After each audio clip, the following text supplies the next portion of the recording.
this is an iHeart podcast. Guaranteed human. What if mind control is real? If you could control the behavior of anybody around you, what kind of life would you have? Can you hypnotically persuade someone to buy a car? When you look at your car, you're going to become overwhelmed with such good feelings. Can you hypnotize someone into sleeping with you? I gave her some suggestions to be sexually aroused. Can you get someone to join your cult? NLP was used on me to access my subconscious. Mind Games, a new podcast exploring NLP, aka neuro-linguistic programming. Is it a self-help miracle, a shady hypnosis scam, or both? Listen to Mind Games on the iHeartRadio app, Apple Podcasts, or wherever you get your podcasts. You can scroll the headlines all day and still feel empty. I'm Ben Higgins, and If You Can Hear Me is where culture meets the soul. Honest conversations about identity, loss, purpose, peace, faith, and everything in between. Celebrities, thinkers, everyday people, some have answers, most are still figuring it out. And if you've ever felt like there has to be more to the story, this show is for you. Listen to If You Can Hear Me on the iHeartRadio app, Apple Podcasts, or wherever you get your podcasts. I'm Amanda Knox, and in the new podcast, Doubt, The Case of Lucy Letby, we unpack the story of an unimaginable tragedy that gripped the UK in 2023. But what if we didn't get the whole story? Evidence has been made to fit. The moment you look at the whole picture, the case collapsed. What if the truth was disguised by a story we chose to believe? Oh my God, I think she might be innocent. Listen to Doubt, The Case of Lucy Letby on the iHeartRadio app, Apple Podcasts, or wherever you get your podcasts.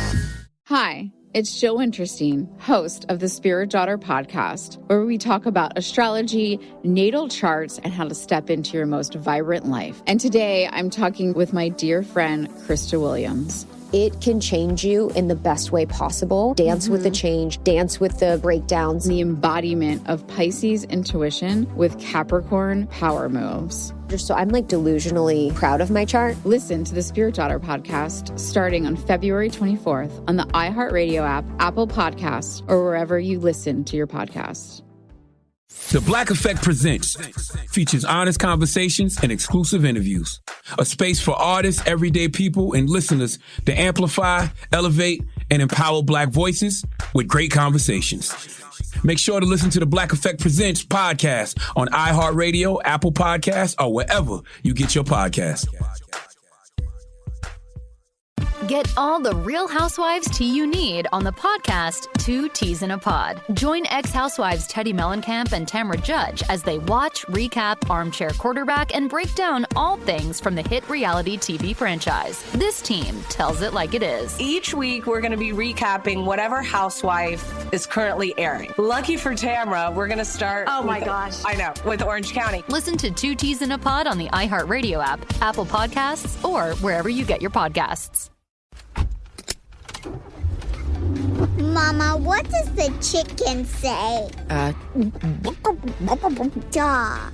Cat. Giraffe. Giraffe, really? Giraffe. You're not going to get it all right. Just make sure you nail the big stuff, like making sure your kids are buckled correctly in the right seat for their age and size. Get it right. Visit NHTSA.gov/the right seat. Brought to you by the National Highway Traffic Safety Administration and the Ad Council. Hey everybody, Robert Evans here, and I wanted to let you know this is a compilation episode. So every episode of the week that just happened is here in one convenient and with somewhat less ads package for you to listen to in a long stretch if you want. If you've been listening to the episodes every day this week, there's going to be nothing new here for you, but you can make your own decisions.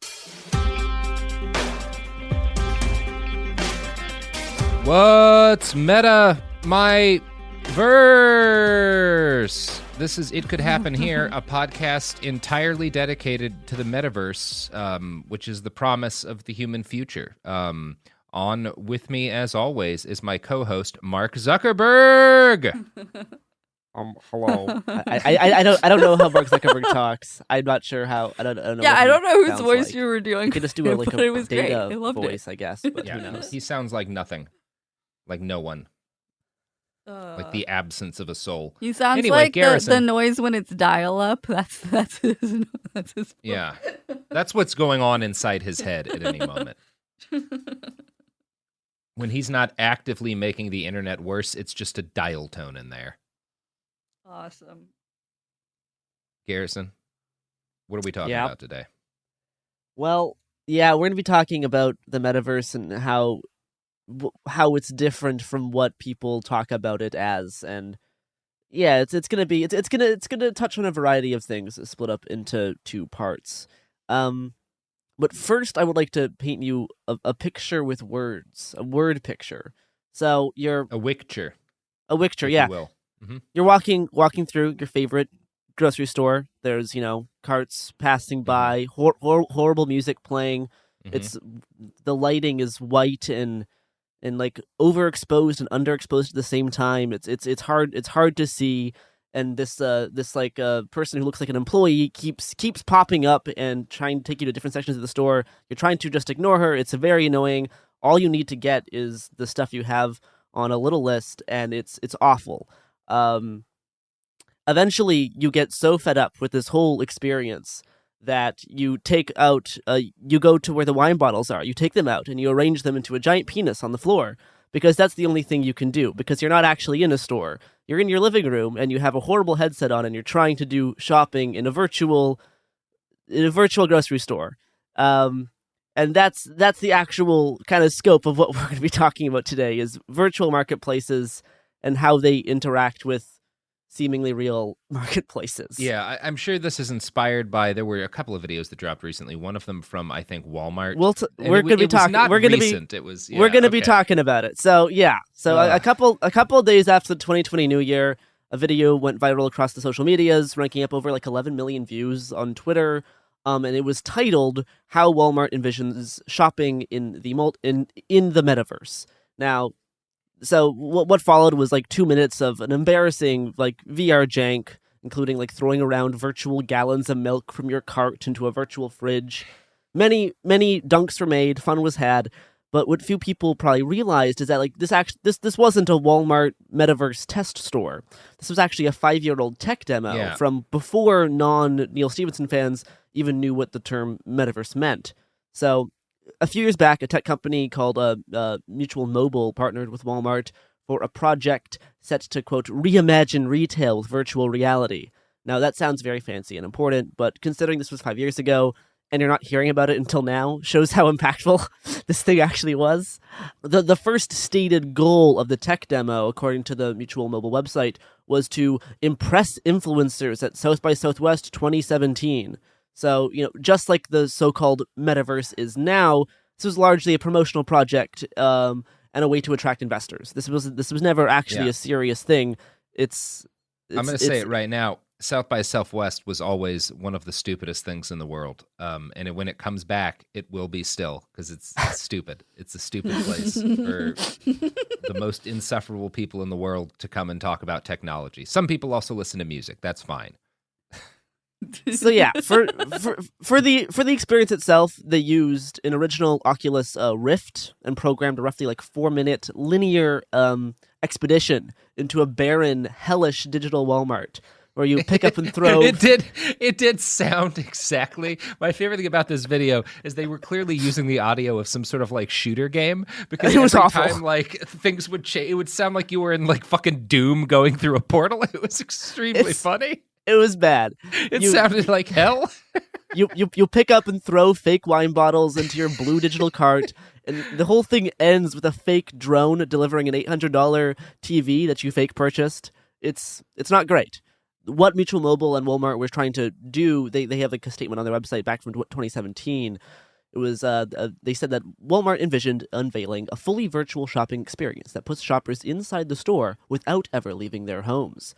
To attract customers and dispel the misconception that they're not as advanced as their more digital counterparts, brick-and-mortar establishments are not only accelerating investments in areas like web and mobile, they're also exploring the very edge of emerging technology. Walmart virtual reality is a case in point. Potential shoppers can virtually pick up products, read labels, talk to virtual associates, and fill their shopping carts. But the goal wasn't just to create something interactive. Walmart needed something that showed the potential of VR in retail while putting them ahead of the competition. So, I mean, this was 2017, so this was kind of ahead in some ways, but also ahead in the ways that it's kind of showing how not useful this example is. So obviously, like, this 5-year-old video resurfaced now due to Zuckerberg and Epic Games, forcing an astroturfed metaverse into the cultural zeitgeist, coupled with their, conflation of anything VR to the legendary metaverse, right? Because VR does not equal metaverse, nor is it necessarily vice versa. But now these terms are getting used so interchangeably that someone can stumble across this video and be like, "Oh, look at this metaverse store," when like it's not. It's just a VR tech demo. The metaverse, in order to be like the thing that people have been imagining through cyberpunk since like the 90s, it needs to be persistent and interact directly with the real world in a number of ways. Like it's this. We'll get into kind of what metaverse could be in the future in terms of like the "it could happen here" idea, and like not just a metaverse but a series of metaverses, what they could be and how that kind of negates the original idea of it in the first place. But when asked by Vice News about the resurgence of their Walmart project, Mutual Mobile replied, "The vision of a virtual shopping experience we helped Walmart realize back in 2017 stands validated in the metaverse era of today. This whole experience has only encouraged us to keep experimenting, innovating, and leading the charge with cutting-edge tech." So, I mean, considering most of the virality of this was people joking about it, yeah, sure. Okay, Mutual Mobile. Good luck with that. So, a few days after the Walmart video went viral, rumors of another big box store going metaverse started to circulate, again accompanied by a video of a possible 3D metaverse storefront. Reports emerged starting in India, claiming that H&M had announced that it would offer its customers a three-dimensional shopping experience in its virtual store inside the metaverse via something called, now I don't know if it's Keek City or Seek City. I'm not really comfortable saying either of those things because they sound weird, but I'm gonna go with Seek City. That's a little bit better. Keek. It sounds like it's a slur. I know it's not, but it's a slur. It sounds like it's a slur. So I'm going to say Seek, but it's SEEK. So this account on Twitter called Seek VR shared the following from its official Twitter account: "Shopping in the metaverse with Seek Coin. Concept VR store presented to H&M by Seek creates mainstream use cases for Seek Coin and scaling virtual reality beyond games." So I'll get into what Seek is in a bit, but the report said that customers would be able to walk through the store, choose the apparel they wanted to purchase in the Seek City universe, although the clothes could only be worn in the digital environment. Payment would be made with Seek Coin, and customers could have the opportunity to order the same apparel from H&M's physical stores later, but you're buying two separate things. One of it's the digital skin, one of it's an actual, real thing. So what is Seek? Seek was launched in 2018. It's a metaverse coin project built on the Ethereum blockchain, and their goal is to connect artists, athletes, and other digital content creators directly with their fans in virtual worlds. Seek's NFT marketplace is designed to enable real ownership of digital items. The only way in which I would actually want that is if it's me having a very sexual Zoom chat with Pitt. You know what? We don't need to. Garrison, please continue. Okay.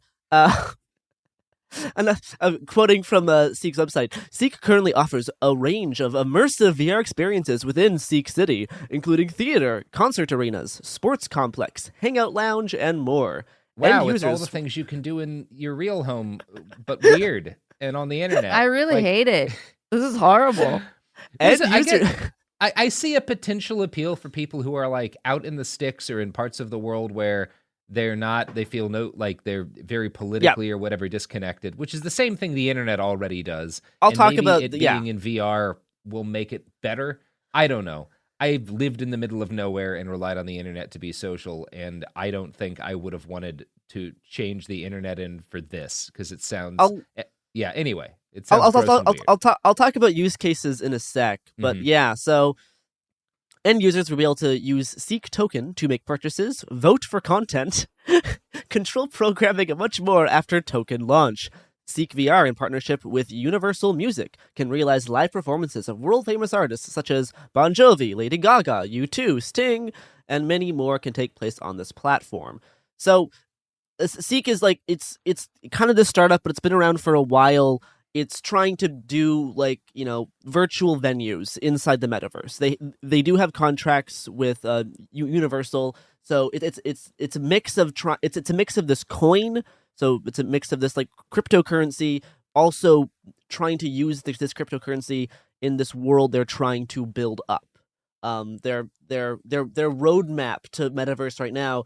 First thing is payment integration. So using Seek Coin, they want Seek Coin to be the coin for everything in the metaverse. They want all of the metaverse to be based off this thing that they invented called Seek Coin because it'll make them money. Next thing they want to do is create a creator-enabled ecosystem. So kind of copy the content creator thing we have right now, port that into the metaverse, but again, have everything, you can invest in your creators, so you can vote on what they do using Seek Coins and all of. We talked about personal ownership in the previous episode, but then a lot of it, they have an NFT marketplace, avatar marketplaces, etc. But a lot of the stuff is built around concerts, venues, a lounge, movie theaters where you can do stuff in VR. That is the main thing that Seek is trying to do. They do have this one quote somewhere. Oh yeah, the future milestone. So after they achieve this Seek metaverse where everything is ran through Seek, all of whether you're on Oculus, whether you're on Vive, all of it gets run through Seek. It's one multiverse. Sorry, one metaverse. Their future milestones are, quote, a VR space academy. They do not say what that means. Okay. Keek Studios, again, kind of unclear. I'm guessing original content. And then the last one is a blockchain metaverse alliance. Those are their three big future milestones after they get their. Wait, what was that last one? Blockchain metaverse alliance. I mean, this was in the Facebook thing too, right? The idea that we're going to integrate NFTs, but it was also clearly just they tossed that in there on the Facebook one. There was no evidence they'd thought seriously about NFTs or blockchain. It was just had gotten big while they were preparing the thing, so they tossed them in there.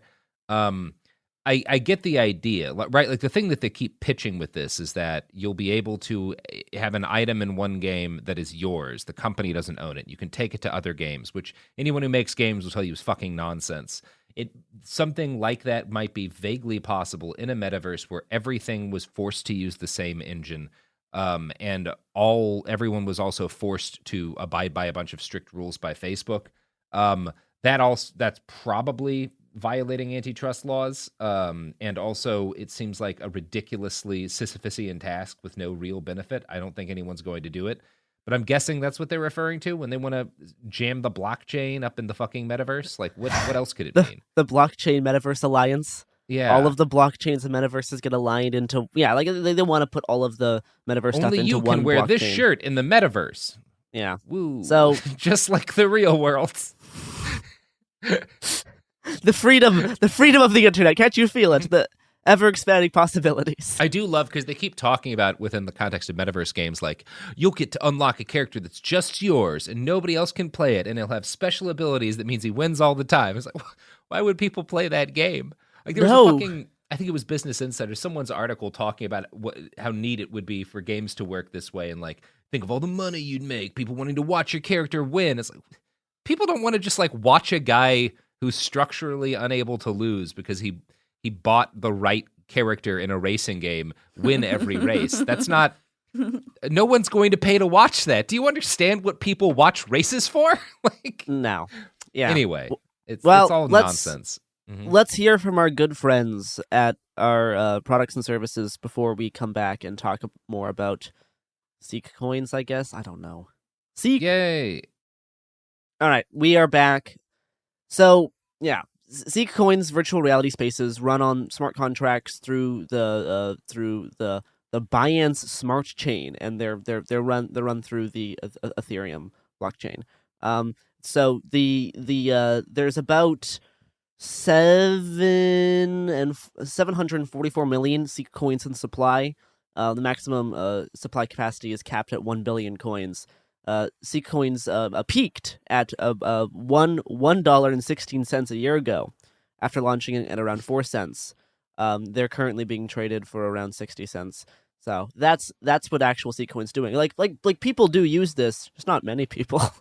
Like they do have these contracts with Universal Music, but before this H&M thing, I never heard of Seek coins.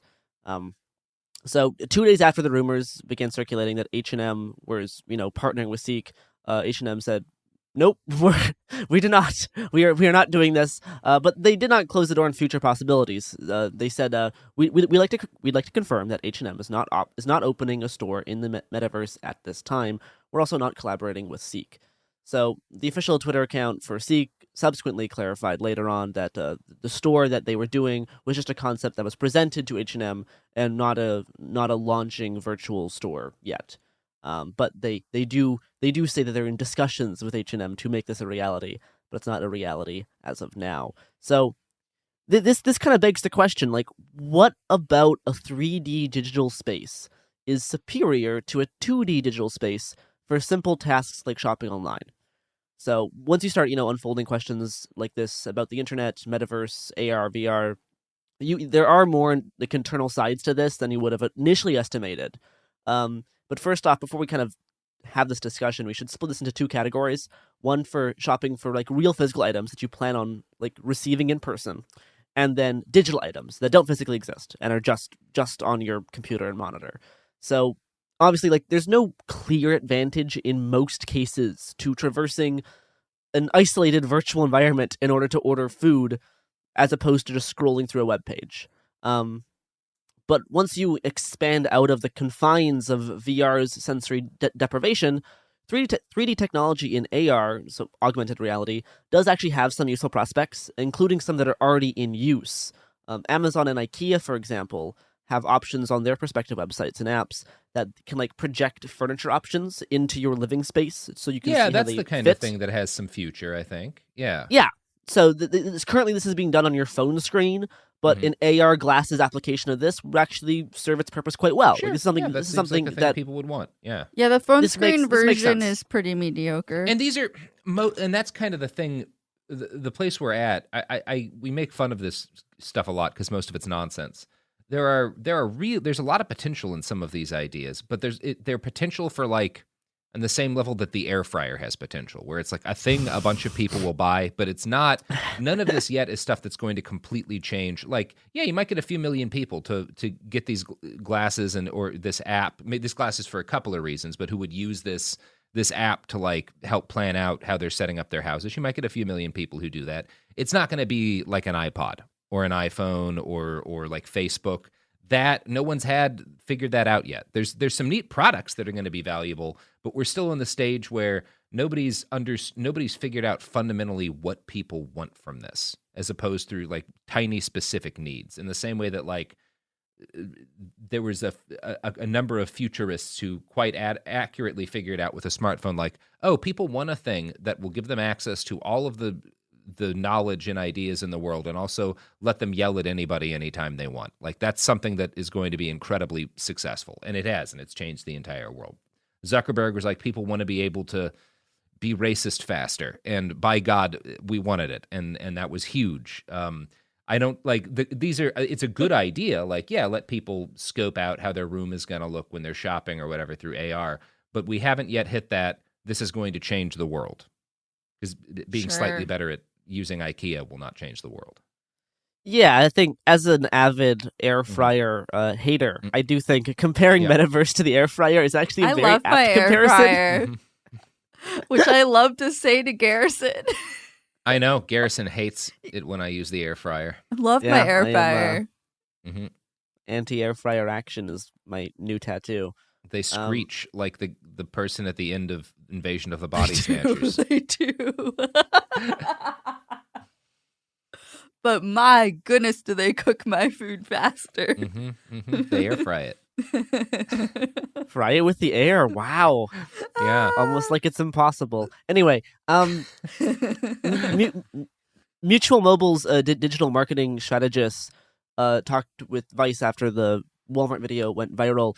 And he explained that like the demo was made to show the potential virtual reality and shopping experiences that they can have for different people, including its ability to connect like elderly people or people with disabilities to a shopping experience from the comfort of their own home. Something that he thinks might even be attractive to people who have been through several rounds of COVID quarantine. And I can kind of understand this last argument. During early quarantine, I definitely used my VR headset more often than I had before. And with our alienated capitalist world, I can see the use of walking around a digital store if you're stuck at home due to something like a plague, or if you have a physical or mental reason that makes going to a store difficult. This can help that, but also it's very reliant on how these types of stores are set up and how these stores affect your brain. It's a big part of going to the grocery store. What it's designed to do is make it so that we're not just following a shopping list. There's a structured joy of discovery.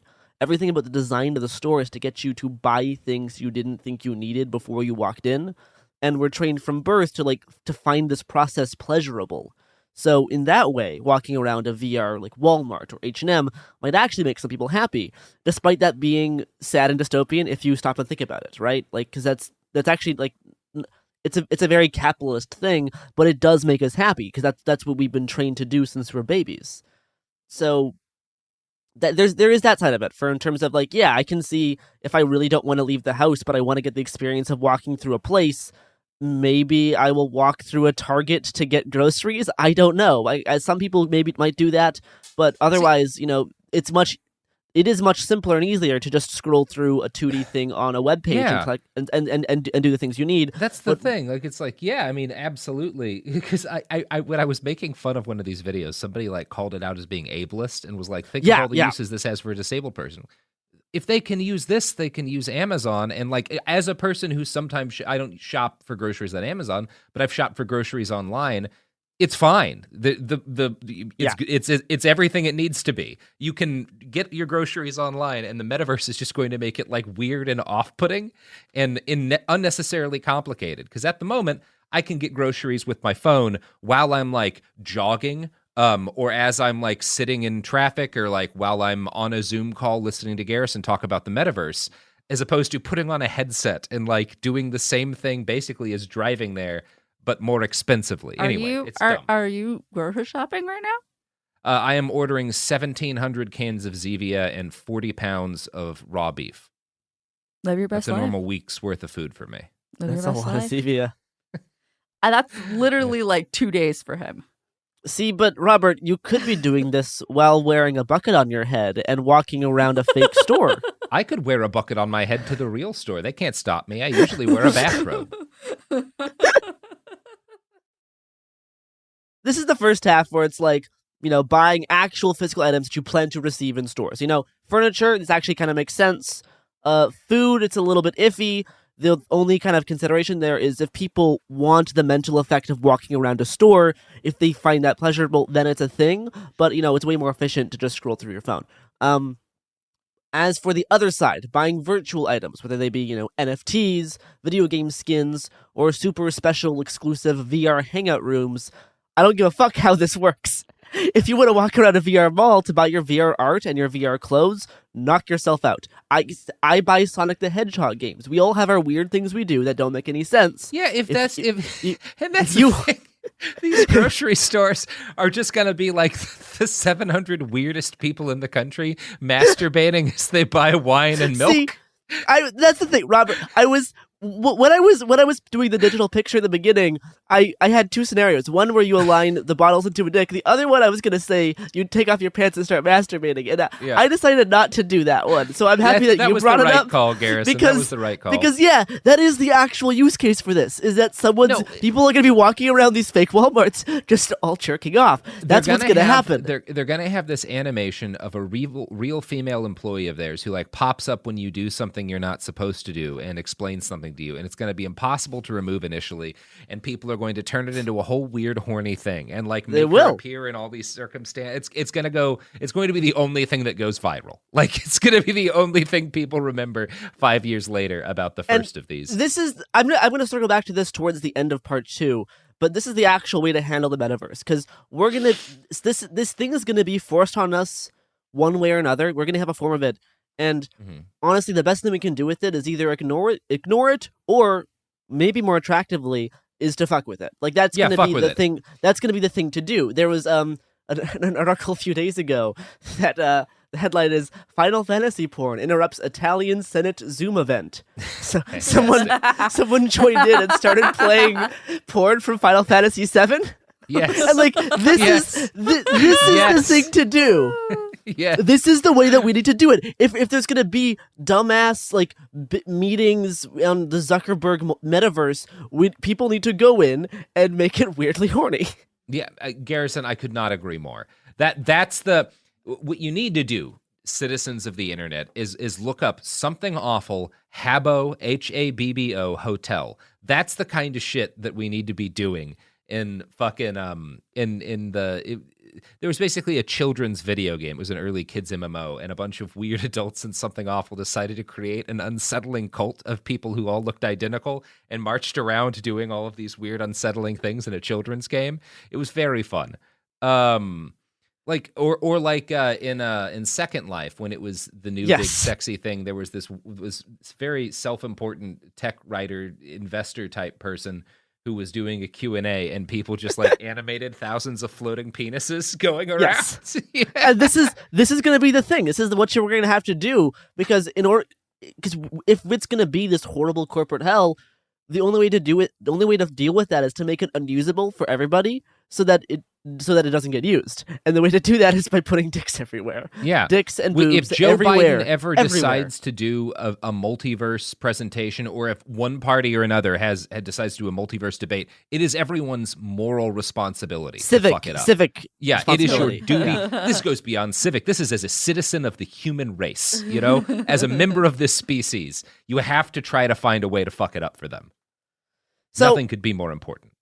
So if you're buying digital items that you never plan to receive in person, I do not care how you do it. Knock yourself out. We all have our weird things. I buy Sonic DLCs. People do World of Warcraft. If you want to get an art piece you can only hang in your digital room, that sounds miserable, but have fun. Yeah, I used the internet to order very off-putting Danish cheese product. Oh, yeah, that did happen. That was off-putting. It was weird. It was like caramel.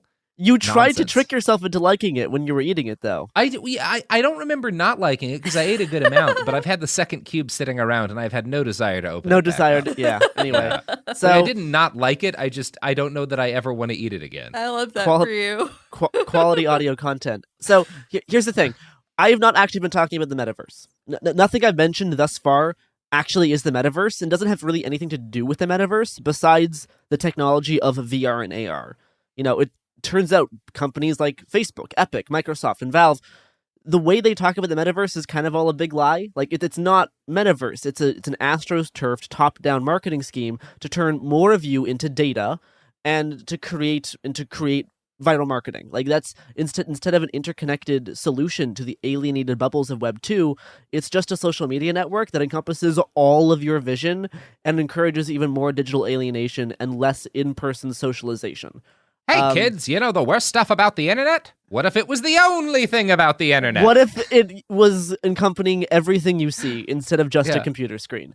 It's like all of the gaming CEOs who were talking about the promise of NFTs and like, I think it was the one of the guys who runs Reddit, I think it might have been Alexis Ohanian or whatever their name is, who said that like in 5 years, 90% of games will be NFT based because people don't like wasting their time and not getting compensated for it. You're like, do you know what a game is? That's not why people play games. What a game is?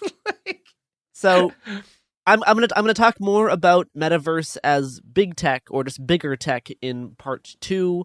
But this will be wrapping up part 1 of the digital storefronts, and then we'll get into some more kind of applications of this and how we're actually seeing it in the second half. Cool. So Robert, do you wanna go buy a virtual block of Danish cheese? No, I did when I was hanging out on top of a mountain the other day. I ran into a guy flying some drones, which I normally don't like, but this guy had a VR control rig for his very nice drones. Oh yeah. That seems kind of dope. That seems kind of dope. I might cool. get into that shit. Sure. But no, I have no desire to shop. I like going to the grocery store. I do as. Hi, this is Joe Winterstein, host of the Spirit Daughter podcast, where we talk about astrology, natal charts, and how to step into your most vibrant life. And I just sat down with a Minnie Driver. The Irish traveller said when I was 16, you're going to have a terrible time with men.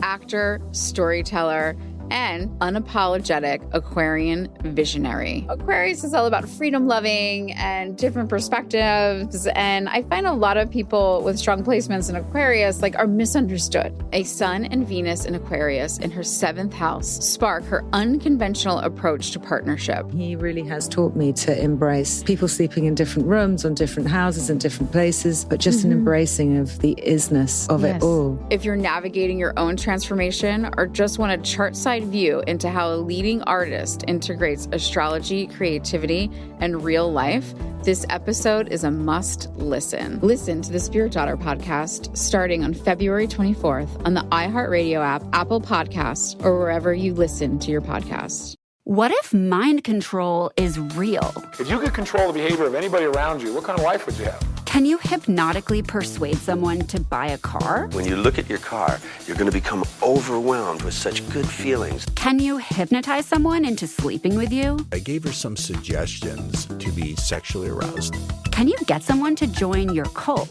NLP was used on me to access my subconscious. NLP, aka Neuro-Linguistic Programming, is a blend of hypnosis, linguistics, and psychology. Fans say it's like finally getting a user manual for your brain. It's about engineering consciousness. Mind Games is the story of NLP. Its crazy cast of disciples and the fake doctor who invented it at a New Age commune and sold it to guys in suits. He stood trial for murder and got acquitted. The biggest mind game of all? NLP might actually work. This is wild. Listen to Mind Games on the iHeartRadio app, Apple Podcasts, or wherever you get your podcasts. Welcome to the A Building. I'm Hans Charles. I'm Menelik Lumumba. It's 1969. Malcolm X and Martin Luther King Jr. had both been assassinated, and Black America was at a breaking point. Rioting and protests broke out on an unprecedented scale. In Atlanta, Georgia, at Martin's alma mater, Morehouse College, the students had their own protest. It featured two prominent figures in Black history, Martin Luther King Sr. and a young student, Samuel L. Jackson. To be in what we really thought was a revolution. I mean, people were dying. 1968, the murder of Dr. King, which traumatized everyone. The FBI had a role in the murder of a Black Panther leader in Chicago. This story is about protest. It echoes in today's world far more than it should, and it will blow your mind. Listen to the A Building on the iHeartRadio app, Apple Podcasts, or wherever you get your podcasts. What do you do when the headlines don't explain what's happening inside of you? I'm Ben Higgins, and if you can hear me is where culture meets the soul, a place for real conversation. Each episode, I sit down with people from all walks of life, celebrities, thinkers, and everyday folks, and we go deeper than the polished story. We talk about what drives us, what shapes us, and what gives us hope. We get honest about the big stuff, identity when you don't recognize yourself anymore, loss that changes you, purpose when success isn't enough, peace when your mind won't slow down, faith when it's complicated. Some guests have answers. Most are still figuring it out. If you've ever felt like there has to be more to the story, this show is for you. Listen to If You Can Hear Me on the iHeartRadio app, Apple Podcasts, or wherever you get your podcasts. Much of my shopping that way as possible because it's like soothing and nice, and I think very human to go be around other people to get food. But yeah, that's the thing, in things like the pandemic where that becomes harder. I think that is where the use cases for the digital stores actually come in. Like theoretically, but you've never seen them that feeling, that soothing, which it all just looks deeply off-putting. Yeah. The problem is that it's stuck in the uncanny valley, so it's not pleasurable to be in those digital spaces. Yeah. Because even though it's being marketed as a solution to alienation, it's just more alienating. Because it's like very clearly exposing the alienation that we try to avoid. So it falls right in the middle of the uncanny valley, and it's not pleasant. Yeah. But we will talk more about that in part 2. If you want to follow the show on the social medias, that is Cool Zone Media and Happen Here Pod. You can keep up with my tweets when I don't know what I do on Twitter anymore, but that's Hungry Bowtie, and you can harass Robert Evans at I Read OK. Yeah, motherfuckers. Do it. That's the show. Do it. Do it or I'll kill you. Robert, no.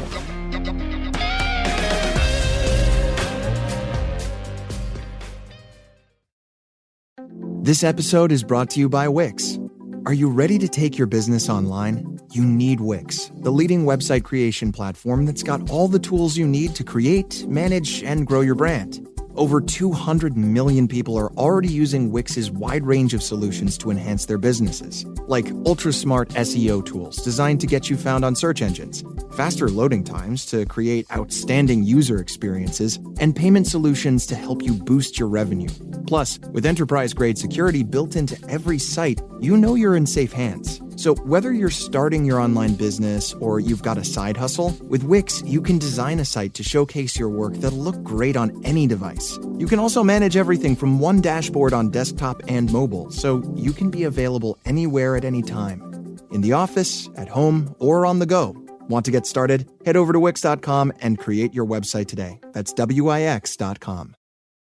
Hi, I'm Robert Lamb. And I'm Joe McCormick, and we're the hosts of the science podcast Stuff to Blow Your Mind, where every week we get to explore some of the weirdest questions in the universe. Like, if sci-fi teleportation was possible, how would it square with the multitudes of organisms that inhabit our human bodies? Can we find evidence of emotions in animals like bees, ants, and crayfish? How would an interplanetary civilization function? Does free will exist? Stuff to Blow Your Mind examines neurological quandaries, cosmic mysteries, evolutionary marvels, and the wonders of techno-history. Basically, this show is the altar where we worship the weirdness of reality. If anybody ever told you you ask the weirdest questions, it is time to come join us in the place where you belong, the Stuff to Blow Your Mind podcast. New episodes publish every Tuesday and Thursday, with bonus episodes on Saturdays. Listen to Stuff to Blow Your Mind on the iHeartRadio app, Apple Podcasts, or wherever you get your podcasts. Have you ever felt depressed about work, only to have your dad be like, "Why are you so down?" So you told him you hate your job, and he said, "Well, you better talk yourself out of it." And then you thought, I love to talk. I could host a podcast. And then you went to Spreaker from iHeart and started a podcast and got good at it, then monetized it, then quit your boring job, then told your dad, "Thanks for the advice." And he was like, "Well, that's not what I meant, and I don't understand what a podcast is, but you seem happy, so that's great, kiddo." You ever do that? Well, you could. At Spreaker.com. That's Spreaker. Ask your dad. You actually don't.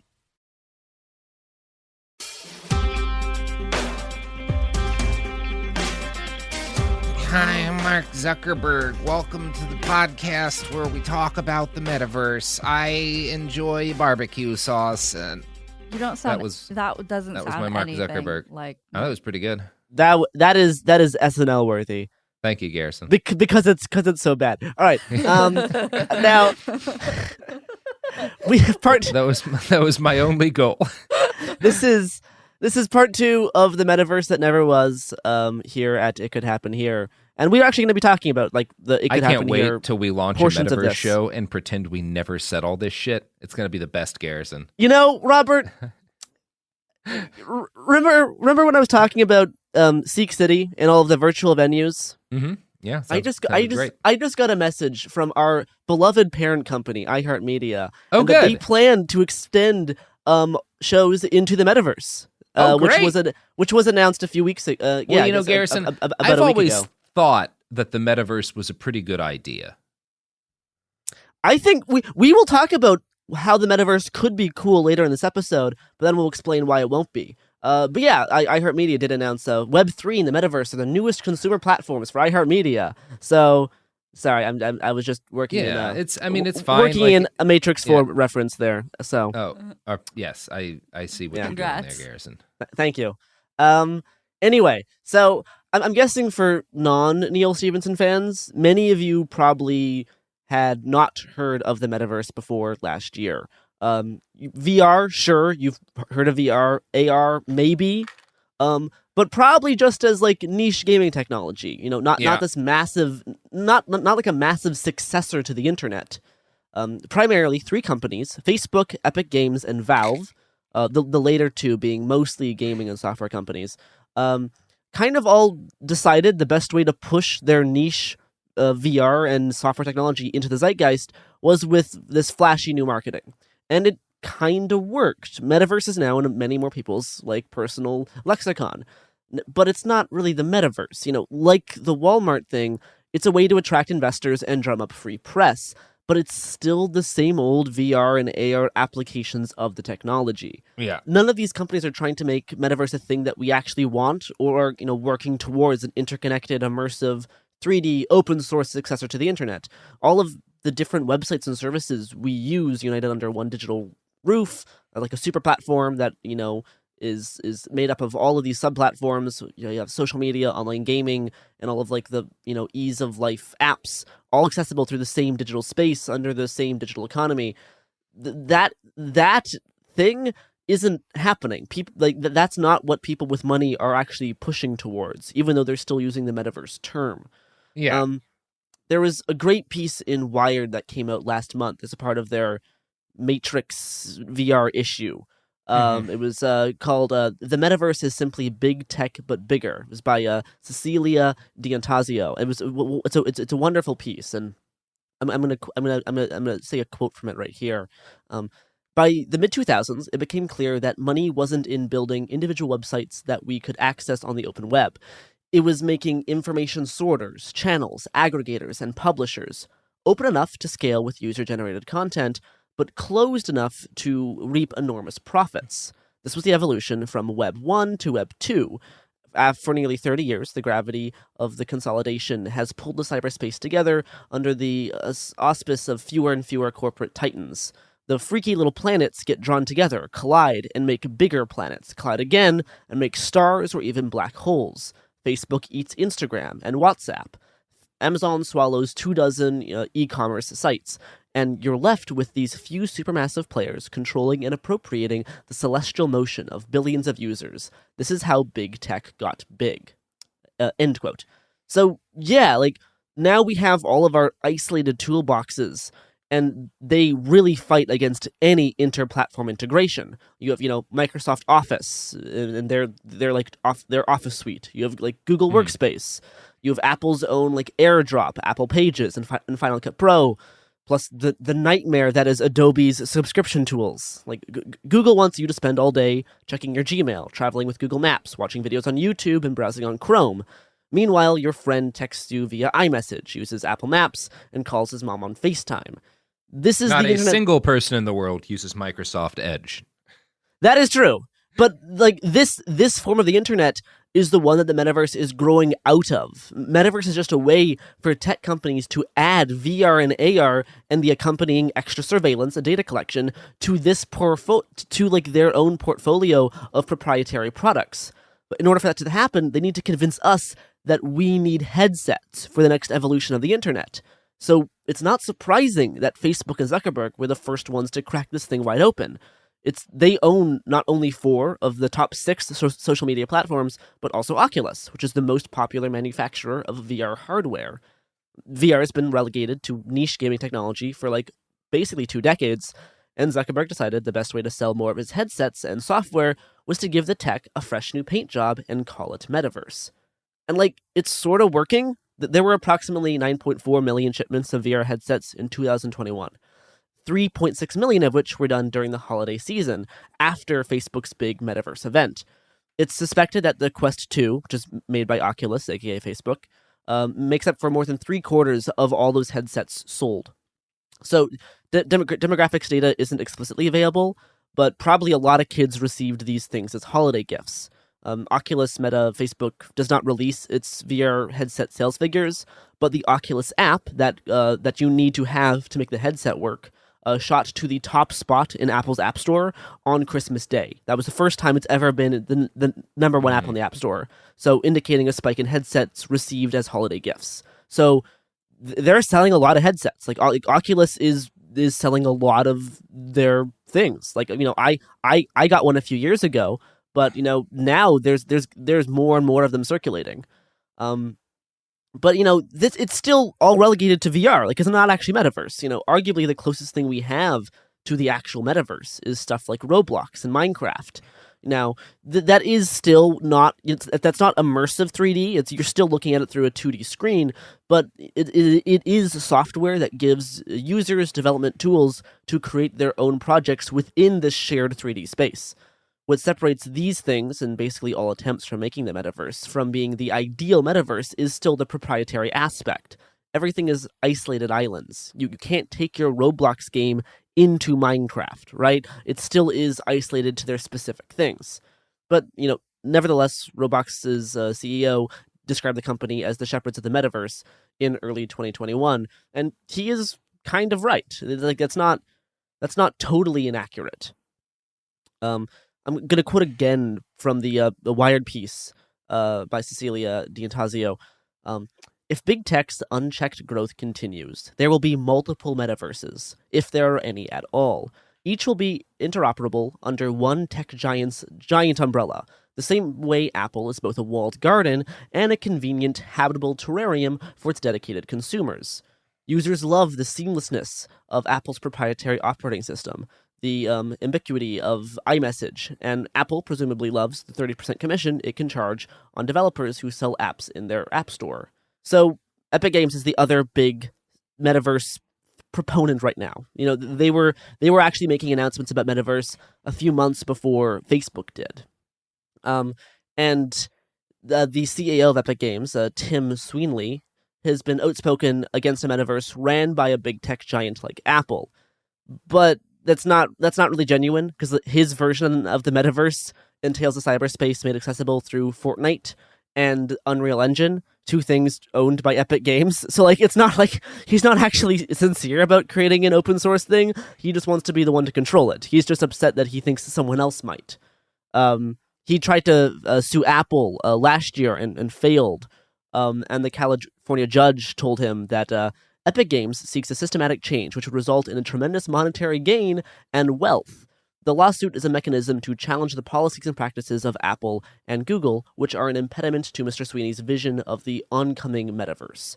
So it's not actually about, him being against big tech giants and being against a big tech giant ran metaverse. It's just that he doesn't like that he won't be able to make as much money with it if multiple tech companies work together to make it. That's really what he's concerned about. He would rather be in control of this thing. Because, it would be really interesting to see if multiple tech giants work together to create an actual successor to the internet, an actual, how the internet's just when you open up your computer and you have access to the net. It's not like running a specific program. You get to go on all the things. It would be interesting if people actually work towards creating that. But no, it's all about creating very isolated operating systems with a very isolated tool chest. You can't access Steam games via the Oculus store. These things don't work. Now you can use the Oculus on Steam games, but not vice versa. They're making things the way they're making things because they're not trying to design a new internet. Because for one thing, the internet wasn't designed. It was the result of a bunch of people who were doing things that interested them, all kind of intersecting and building upon each other. And second, they're making individual profit tunnels. They're not actually trying to create.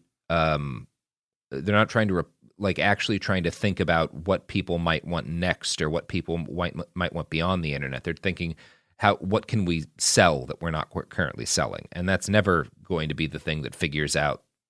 Yeah, I don't know. Yeah, on that point, I'm going to do one final quote from the Wired piece. If these companies dominating cyberspace did decide to collaborate simultaneously, piecing together opposite sides of the quilt to create a digital textile, that would be very polite. But is there a world in which Microsoft, Facebook, Epic Games, Apple, NVIDIA, etc. combine all of their valuable products, Captain Planet style, into an architect of the metaverse under open source standards nobody in particular reaps billions from? That's sort of a tall task. To overhaul your code and collaborate with your competitors, why would 3 or 4 tech giants partner to make a metaverse when they already spent decades and billions constructing one of their own? So yeah, it's never going to happen. The way society is made, the way internet works, that's not ever going to be a thing. And speaking of companies and things that you can buy online and advertising, here's some ads. Woo! And we're back. Oh. And we're going to talk about possibly the most successful version of AR of VR technology. We're going to talk about the actual use cases that are generating actual profit. So there was a tweet a few days ago that I'm just going to read the tweet, and then we'll talk about the implications. This went very, very viral. I caught this very early on, though, and I started writing about it, and then a whole bunch of articles dropped on the topic. A farmer in Turkey has fitted his cows with virtual reality goggles to make them think they are outside in summer pastures. The farmer found out that these pleasant scenes make the cows happier and produce more milk. Future is metaverse. So we're gonna talk about the cow matrix. We're gonna talk about the it is amazing. Time.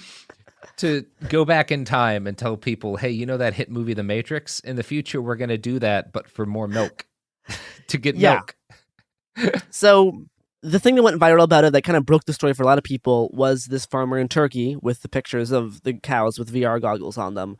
Pretty fucked up. But the idea and the actual technology used came from Russia. Farmers worked together with developers, veterinarians, and consultants at the here's a Russian town name, or I guess a farm name, Kragskernovk. I don't know. Yeah, that sounds right. It's close enough. I think I think you nailed it. It's this farm near Moscow, and they teamed up. So all these farmers, developers, and vets and consultants teamed up to make this cow matrix project. And there was an official statement from the Moscow Ministry of Food and Agriculture reads, "The global trend towards universal computerization significantly simplifies work processes in many areas and allows you to achieve unprecedented results. Russian milk producers keep up with the world standards and are even ready to offer the market new and unexpected solutions. On a farm in the Moscow region, a prototype of virtual reality glasses were tested to improve the conditions for keeping cows. Employees of one of the largest farms in the Moscow region, together with IT specialists, decided to conduct an experiment studying the influence of virtual reality and developed a layout of VR glasses." So the herd donned these VR systems adapted for the heads of cows. And they also had to make the imagery work, they needed to tweak the color palette in the software to make it suitable for the cow's vision, because cows can't see red or green. So there's just shades of yellow and blue. So in order to replicate what grass looks like to them, they had to, change the stuff. But yeah, and they programmed a unique summer field simulation program and subjected it onto these cows. The Russian Ministry of Agriculture concluded that the cow matrix does work. In a statement from 2019, this was a few years ago, officials said environmental conditions have a significant impact on cow health, and as a consequence, the quality and quantity of milk produced. So, this is the thing. I talk with someone I know about this, and they're like, well, if it makes the cow actually happier and healthier, then what's the problem? And the problem is that you're gaslighting an entire creature's reality. You're not consensually gaslighting their reality, and I don't like that. Yeah, I don't think everything we do to cows is without their consent. So it's one of those things where it's like, but we're also not gaslighting their reality in this. We're not depriving their senses of what the world is. No, this seems like an escalation in our war on the cow. Yeah. So this other farmer in Turkey heard about this and decided to try it out on his cows. And yeah, the fucked up cow matrix, or the cowtrix, does seem to do its job, extracting more milk from the cow to increase profitability. A quote from the farmer said, "We get an average of 22 liters of milk per day from the cows in our farm. The milk average of the 2 cows that wore the VR glasses went up to 27 liters. So yeah. When the story first broke, there was the most popular article was from a site called Futurism, which made me very depressed about futurism. Yeah, you should be depressed about futurism, Garrison. Yeah, it made me mad enough that I'm gonna read some of it to you. Oh, good! Thank God. I haven't been angry in seconds. that cows produce more milk when VR makes them think they're in beautiful green pastures proves that keeping them in agriculture environments isn't healthy, nor does it make them happy. Putting them in a cow matrix does sound a little grim, yes, but you can't argue with the results. Oh my God. I can. I say you actually can. Also, all this has shown is that, like, potentially if you put cows in this thing during the winter when it's not sunny and bright outside, then they are happier. This has not shown that, for example, taking all cows out of pastures and sticking them in matrix boxes would make them happier. Because the thing is, they're not in pastures. They're in little jail cells with VR goggles on their head. So, like, that was the use case. And, like, the quote from the farmer is, like, they're watching green pasture and it gives them an emotional boost. They are less stressed. And the farmer said he plans to buy 10 more. So, like, you can spend thousands of dollars on specialized cow VR headsets. Or you can, use that money to buy more land for the cows to spread out. And if we're at that point in society that in order to make enough cow milk, we need to gaslight cows by overruling their senses with a clunky VR headset on their little fuzzy faces, maybe we should stop having milk. Maybe we should, maybe that's it. Like, if we require this to have milk in our cereal, then nope, no more. I'm not gonna do that. I refuse. That's not, like, it's already an iffy practice if you don't buy milk like locally from a farm, So if we're doing this, that just, like, immediately checks me out of every, like, no, I'm just fully not. Mm-hmm. Yeah, I think that's kind of evil. Like, the whole industry way by which we produce meat at scale is pretty evil. But that's an escalation. Escalation. It's the specific thing of, like, of overruling their reality and senses of another living creature like that is that for some reason that upsets them me. Into a way for you to get, like, meat, and not just, like, turning them into food, but like making their living conditions really shitty and then trying to trick them into thinking they're not. Yeah. It's worse than just having them live in shitty conditions. I think from an ethical standpoint, it's more pleasant for the animal, but from, like, our standpoint, it's worse to me. Yep. So, speaking of, I don't know. Don't do this to cows. Is there some segue that we can work this in? For an ad break? What does essentially force you to live in an alternate reality that allows you to be more productive for the people who make money based on your existence? Buying these products and services that support this podcast? Oh, I was just going to say podcasts in general do that, but yes. Also, sure. Yes. Cool. All right, we are back. And my last big section here is titled "We Are the Cows." So that's gonna give you a sense of how we're gonna talk about what's happening. Don't like it. So what the cow tricks really demonstrates, though, is that the end goal of all this is to make us the cow, right? And we already are to some degree with, like, the internet and smartphones. But this is more. This is an escalation, right? Like, the ghouls at Silicon Valley and the whole tech world they want a world where we are forced to don hardware rigs that block out our body's senses and replace the input with digital coded counterfeit. That's an internet that tries to convince you that you're inside of it and it is inside of you. That is what they want, really. Like, even if we get the metaverse that I would prefer, like the mythical open source interconnected successor to the internet with all of its different websites, tools, and games that I like all together and intuitively accessible through a shared digital space. Even if we get that, like, which we won't, and if there's safeguards to protect digital privacy that are built in, which there wouldn't be, that doesn't actually make the real world much better. Like, in my opinion, AR technology specifically could be really cool. There's stuff about it. Mm-hmm. But redesigning the world to require headsets, goggles, or AR glasses would suck. Like, that would, not only for people who can't get that technology, right? If we redesign the world to be like, the only way to interact with systems is through this digital lens, that's going to suck. We already have that to some degree with smartphones and the internet, but this is another escalation of it. Mm-hmm. And again, like the cow, it's just going to be a way to paint over our late capitalist climate disaster of a world. Metaverse is a tech capitalist solution to our current and pressing political and ontological problems.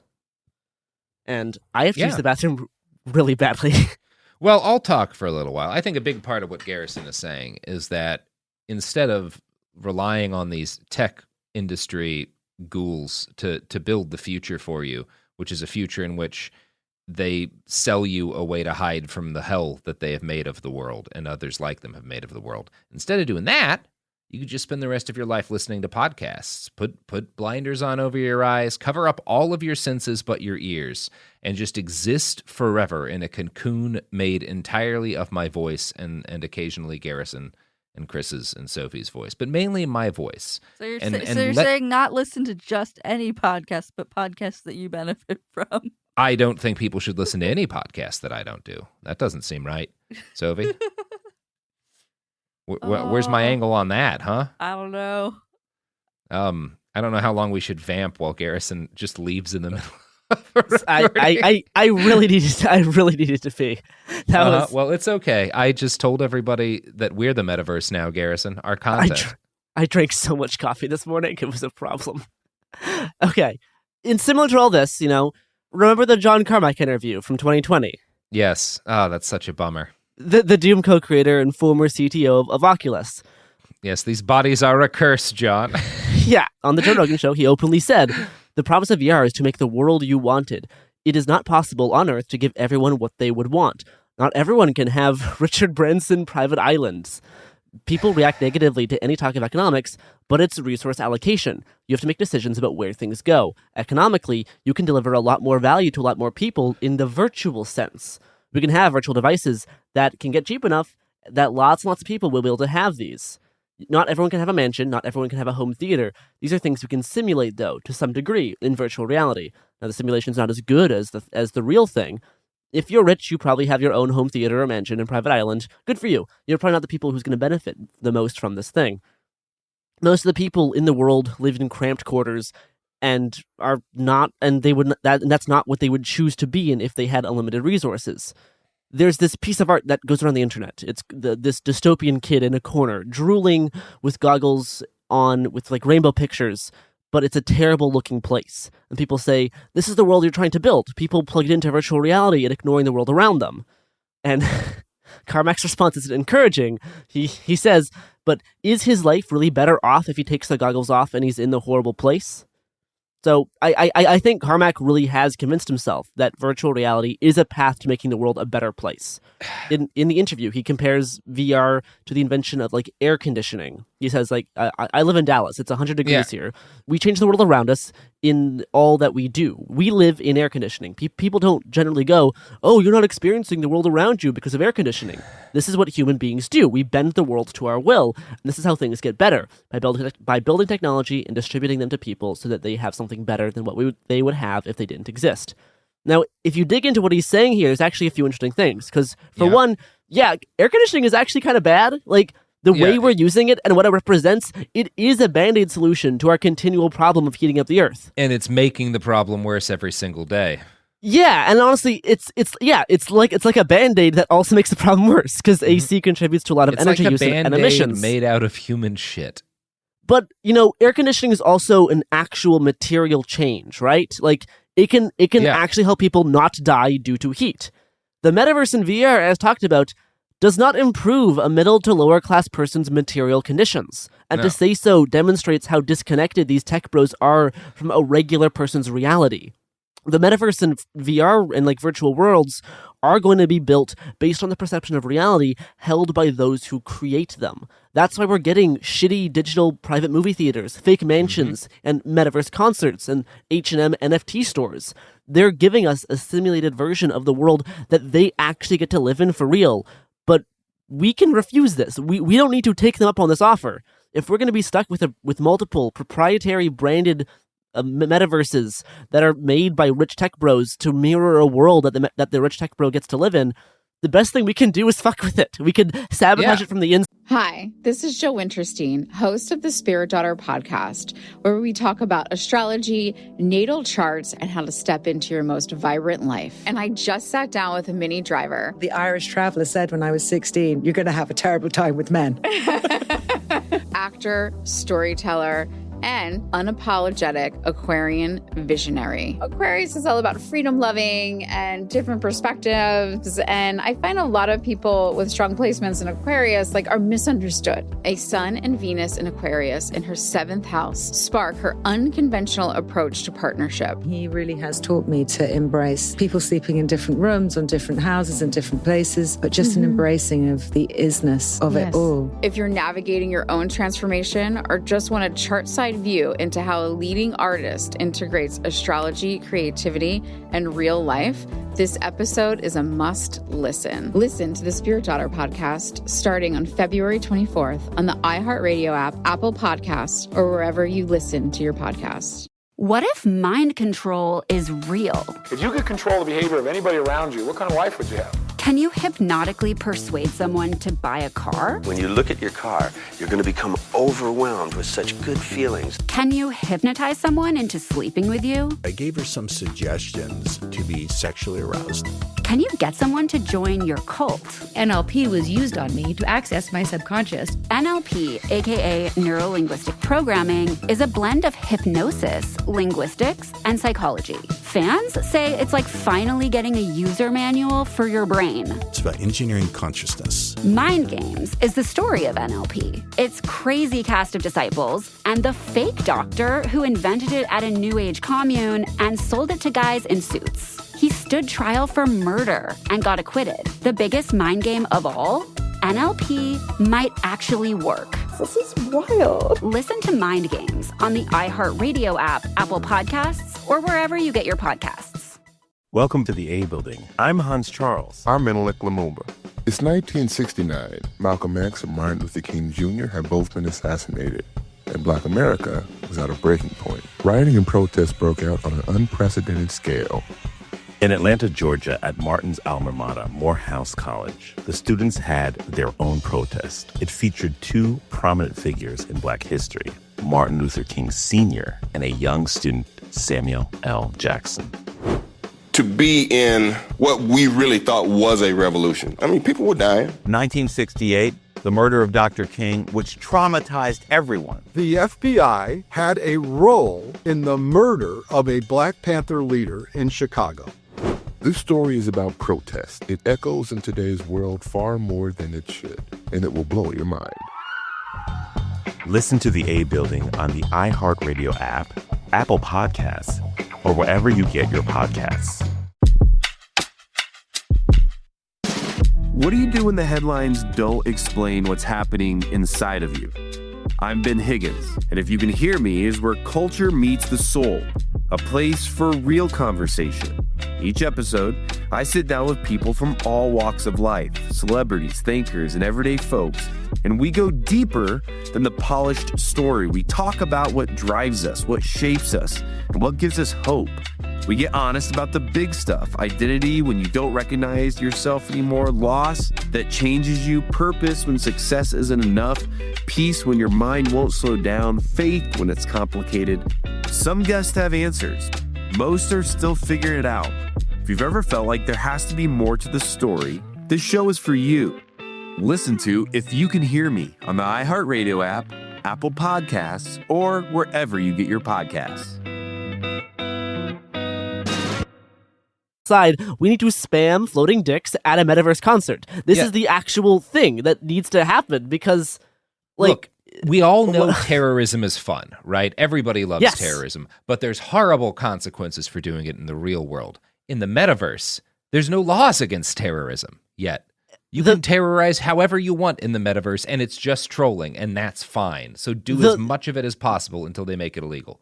The concept that would go really well with this type of thing is the poetic terrorism concept of this applies perfectly to this idea of how we need to fuck with these digital spaces that are trying to be created.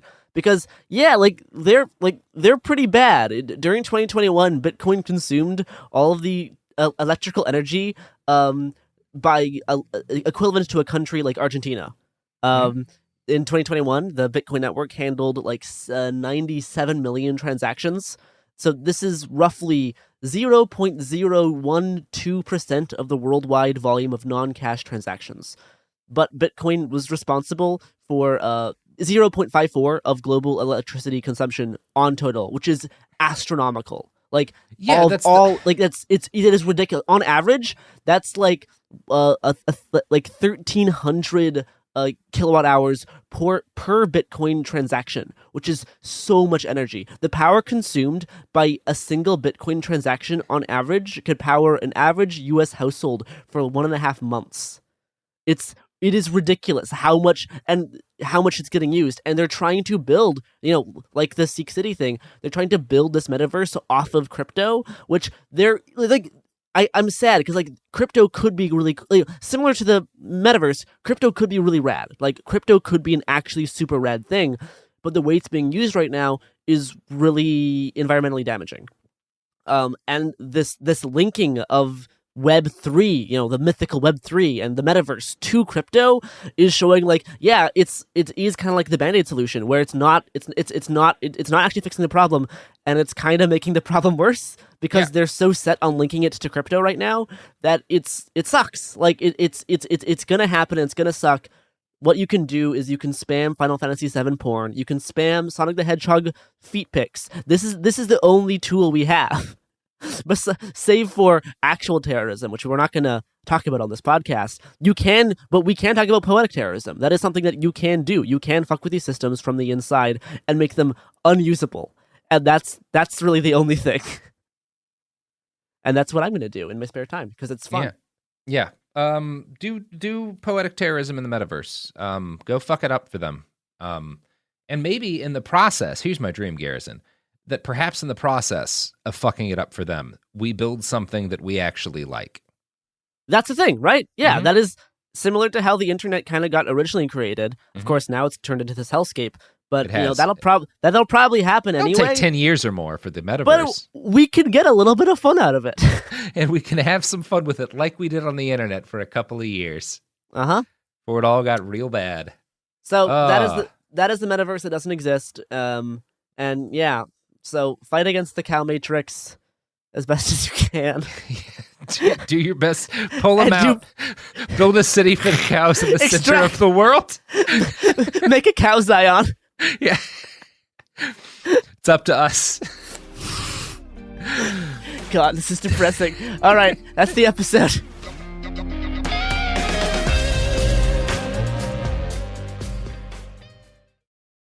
Look through your children's eyes to see the true magic of a forest. It's a storybook world for them.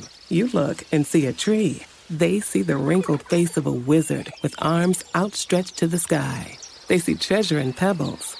They see a windy path that could lead to adventure. And they see you, their fearless guide through this fascinating world. Find a forest near you and start exploring at discovertheforest.org. Brought to you by the United States Forest Service and the Ad Council. Hello. Hey, I don't know if you heard, but my podcast, Checking In, has been nominated for the NAACP Image Award in the category of Outstanding Lifestyle and Self-Help Podcast. I'm grateful for the nomination. I almost didn't even do a podcast because I was just wondering, there are thousands of podcasts out there, and why is my voice needed? But a nomination from the NAACP lets me know that I made the right choice. And I encourage you to don't worry if there are thousands of something out that you want to do. Nobody has your sauce. So listen, you can still vote. Go to vote.naacpimageawards.net. You have until February 5th, 9 p.m. Eastern Standard Time. And please listen to my podcast. We're a part of the Black Effect Podcast Network on the iHeartRadio app or wherever you get your podcasts. Thank you for checking in.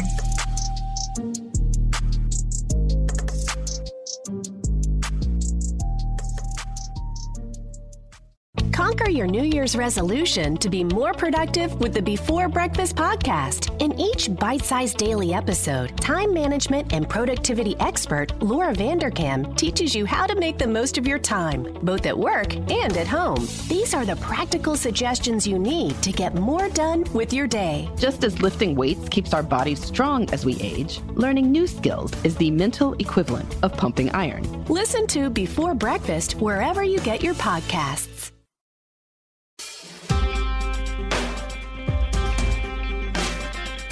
Welcome to It Could Happen Here, a show about things falling apart and how to maybe put them back together a little bit better than they were before. I am Robert Evans, and with me this week is a guest I'm very excited about, Chris Begley, author of The Next Apocalypse, The Art and Science of Survival. Chris, welcome to the show. Thank you, Robert. Now, Chris, before we get into the meat of our discussion, I have to talk about what you do for a living, because for years and years, it was my job to go around the world. I talk to people on pretty much every continent about their different interesting jobs. So I've interviewed everybody from like brothel workers in Nevada to Iraqi counterterrorism special forces in Iraq. And you have probably the coolest job title of anybody I've met. You're an underwater archaeologist. That's right. Yes. How did you, I mean, was it just kind of like, were you kind of laser focused on that goal, or was it more you were interested in archaeology and you loved diving, and so the two just kind of made sense together?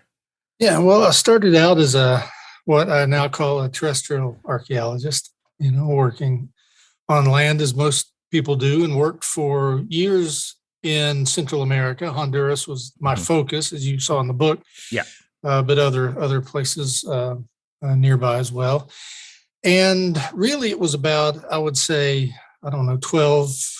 13, 14 years ago, I wanted to just branch out a little bit from that. And one of the things that all archaeologists have seen is that, there are certain things that really just aren't as explored as other things. And one was all of the archaeological resources underwater. I mean, we hear about underwater archaeology or maritime archaeology in the Mediterranean, right? Roman shipwrecks and all that. But there are big chunks of the world where we've done very little to see what's out there, And one other interesting thing about that is there are many different things you could look at underwater, but often we look at shipwrecks.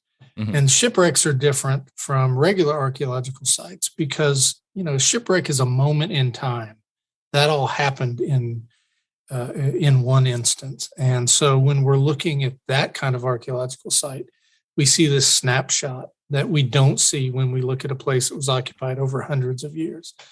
So, so that wasn't my focus, but it became sort of somewhere I wanted to go as I learned more about it. And one of the things I find really interesting, the basic thrust of your book is that the way in which we think about civilizations falling or collapsing or however the ways in which folks tend to discuss that when we're talking about the Maya or the Romans is very different from what archaeologists who tend to study these cultures, how they tend to perceive of what you might more accurately call a decline or a decentralization or whatever. I think there's a number of terms that we could use, but these ideas that like you have these civilizations and then they suddenly fall apart are not really based in rigorous historical analysis. Usually, there's some cases as you go into the book, and I'm interested in that because you're kind of coming at from a very rigorous historical standpoint in this book. A lot of the stuff that we talk about on this show in a more contemporary sense, and I'm kind of wondering how the idea to write this sort of came together, because you started it before the COVID-19 pandemic. Obviously, that's right. That had an impact on the book. It's on all everything. Over there. Yeah. Yeah. Well, I was one of the things that I do is teach wilderness survival courses, and I don't do that as frequently as some people that sort of dedicate themselves to that do, but I do it fairly frequently. And it became obvious to me over time that people were taking these courses not just to learn how to deal with being lost out in the wilderness, which is sort of was my vision. What do you do if you unexpectedly have to spend a night out in the woods or 2 or 3? They were really thinking about, what do I do when things fall apart? How do I take care of myself? How do I take care of my family using these skills that you could use in a situation where things had fallen apart? And that sort of oriented me towards the fact that, people were worrying about the future. I mean, I could see it. I could see it in my students at the university. I could see it, in the people's faces at the supermarket. There was something going on there that was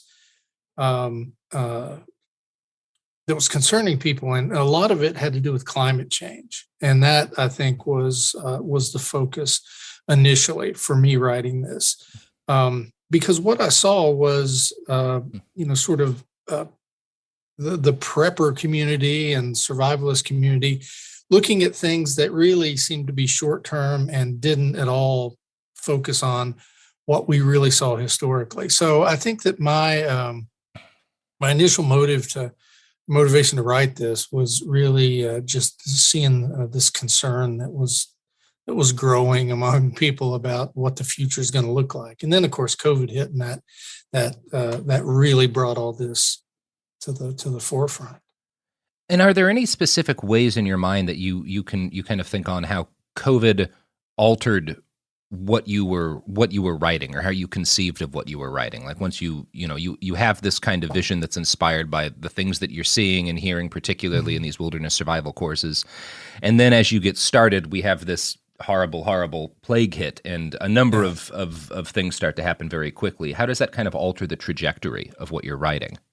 Yeah, I guess there were some just sort of practical logistical things, obviously, right? Some things that I intended to do, or ways that I'd hoped to interact with folks in the course of interviewing people for the book or writing it, wasn't going to be possible. But in terms of thinking about how things happen, the big thing for me was how it became politicized so quickly. That was, in the, well, now you see all of the memes, talking about the zombie movies where half the population doesn't believe they're zombies or something. That was never really on the radar, at least not on my radar before. And so now,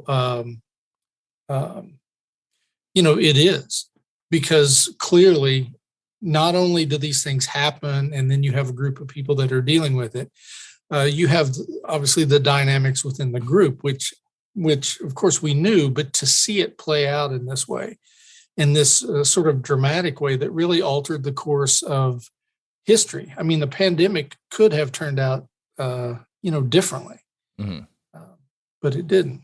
And part of the reason that it didn't was because of the way folks reacted to it. And I'm wondering, because a chunk of your career and a big chunk of this book is kind of looking at, in places like Honduras, where these civilizations entered decline. And in some cases, it was very sharp. Like, within a fairly short period of time, 90% of the population leaves or, is deceased.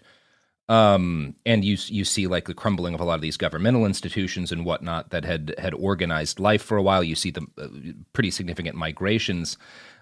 Is there any ways in which kind of the last 2 years as an archaeologist has changed or informed how you were thinking about these places that you'd been studying, and these moments in history that you'd been studying for so long?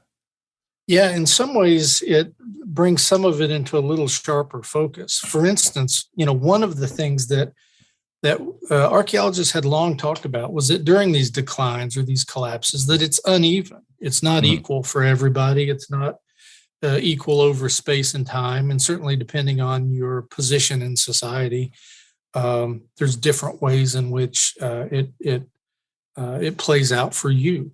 And that's something that we see. We see it from, access to vaccines to, even things like, if we think about folks that are unvaccinated now, there's a chunk of those people that are doing it for sort of political reasons or other ideological reasons. But there's also a big group of those folks that are doing it because history shows that they should be wary of anything that society tries to do to them. And so, you have these things playing out for different ways for, people from different regions of the country, or political orientations, or race or ethnicity, or, a whole variety of things. And so seeing how uneven it was, the pandemic, makes me think that, it certainly was that way then. The other thing that we see when we look archaeologically is that it's these big structures or systems that collapse that really is the collapse. Mm-hmm. And the things that cause it initially, whether it's, I don't know, deforestation or drought or warfare or even a natural disaster of some sort, that really it's the way people respond to those and the way these systems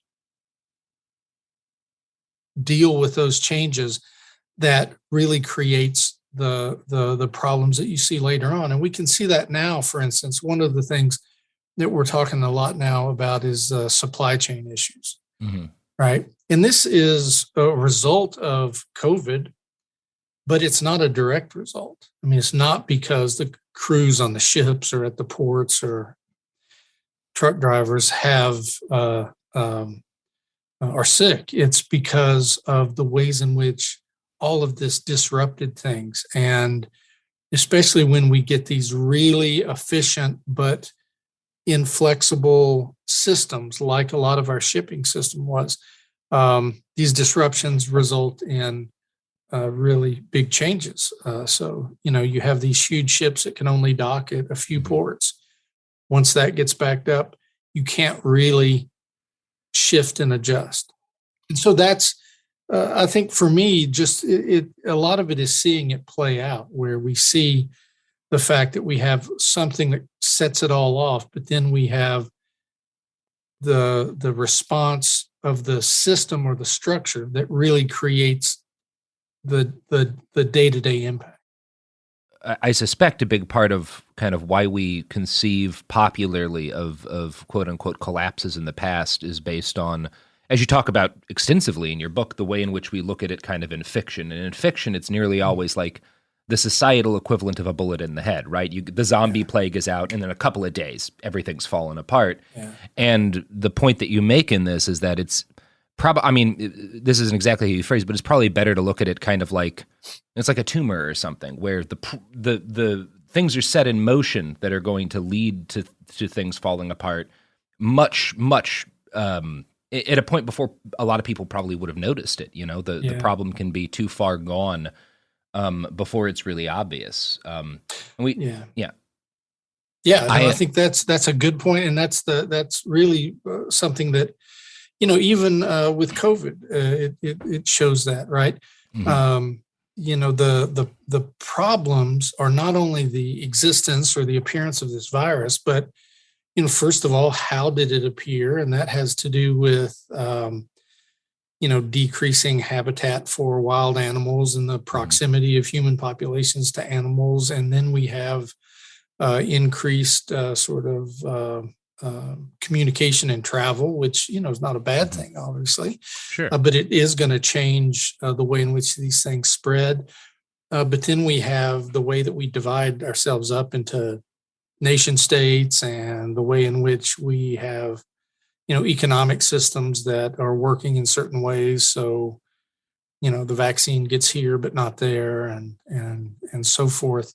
But yeah, that's, that I think is at the heart of it. You have these things that have been set in place. You have these parameters in which you're going to have to react, and they really set the stage for what's going to happen. It's like looking backwards 4 or 5 moves in chess to see how did we get in this situation. It's not just because of that last move. It's because of the last 10 moves. Yeah. And one of the things you bring up that I like is that if you're looking for kind of a historical example of a collapse that most mirrors the way we tend to look at it in fiction, it would probably be what happened to the indigenous population of particularly like North America after the arrival of colonizers, which was by a lot of accounts like 90% of the population dead within a fairly short span of time, primarily from disease. This really rapid and cataclysmic shock, but also at the same time, as much as it does seem to mirror some of our, kind of fictional depictions of viral outbreaks or other sort of societal calamities, the ways in which people survived don't really in any meaningful way mirror our kind of popular fictional depiction of like who makes it out of that sort of situation. You know, the strapping military veteran with a rifle and a stockpile of food or whatever. You know. Yeah. That. You know, I would say that certainly having these skills to keep yourself alive is important. And it is true that if you don't make it through the first 30 days, you're not going to make it through the next 30 years. Mm-hmm. But the way people survive outside of a few days, perhaps, when they're dealing with some of these, what we would think of as survival situations, is as a community. I mean, we see that with, when we look at the Native American history in North America. Even as populations and entire groups were being decimated by these diseases, sometimes 75% of a village in a single winter from a wave or waves of disease. Even in the face of that, they reconstituted themselves as communities. Mm-hmm. Sometimes multi-ethnic or multicultural communities. I mean, there was a whole variety of ways in which people regrouped. And I think that was the message. And, part of this image of, grabbing your bug out bag and heading out to the hills is, it just doesn't work, and the stockpiling, as well. And so, when we look archaeologically, we always see communities. Yeah, and that's something we really try to encourage people to do on this show, where obviously some amount of disaster preparation is not just helpful, but is, I think, kind of morally necessary if it's at all financially feasible for you. It is absolutely the right thing to do to try to have 2-3 weeks of relatively storable food, some water, some other emergency supplies. But kind of beyond that, as you said, that first 30 days, if you actually want not just to live, but to have, life have any kind of meaning, you have to be thinking in a community-oriented situation. Yeah. I mean, because ultimately, what's the difference between 2 weeks or 2 months worth of food? Right. It's going to be gone. And, you have to come back. One of the things in researching for this book, one of the things I looked at was the history of how we made a living and the history of agriculture. And one of the things that I found was that the last time that humans lived where a significant portion of the population was hunters and gatherers, that is not farmers, there was 1/15 of the current population. Less than 500 million people in the world. So even a catastrophic disaster that, reduced us to 85% of, or 15% of the current population, we're still going to have more people in the world than ever lived without agriculture. And so we're going to have to recreate some of these systems. And, agriculture by and large is going to be a community-based system. It's, you can garden on your own, but the way that it needs to work is going to be a collective. Yeah, and I think we talk a lot about. I actually live with a couple of wilderness survival instructors, and we have about an acre of land, and we do a decent amount of gardening, animal husbandry, and that sort of thing. And it is. I've spent a lot of my life on farms, so I've kind of always had an appreciation for how much work it is. And one of the things we try to talk about on this show regularly is the value of even just having a garden, of things like guerrilla gardening. Not because I'm not one of those people who thinks that we need to replace industrial agriculture with individuals tending small gardens. That's not going to work, but because the more you kind of interface directly with the concept of growing food and with working with other people in order to do that, the more prepared you are for any number of things that could go wrong. Even if those things don't involve a crunch in the food supply lines, the connections you make with people doing that sort of work will be more valuable than an extra 2 months of stockpiles, in your food buckets or whatever, your Alex Jones dried food buckets. Yeah, well, that's absolutely right. And one of the things that occurred to me looking into the past at some of these collapses or declines that had happened in the past was that a huge percent of the population was engaged directly in agriculture. Mm-hmm. And, here in the industrialized world is typically less than 5%, less than that even in the United States. Most people like me don't engage in it. And, I know something about gardening, perhaps like everybody else, but, I'm not a farmer. I don't really have that collective wisdom. And if I had to do that, probably it's like a lot of other things. When everything's easy, it's not so bad. Yeah. When it goes bad, it really helps to know what you're doing. And of course, everything goes bad sooner or later. And so, that's that kind of thing's very important. And I think also there could certainly local systems and some flexible scale would be really important.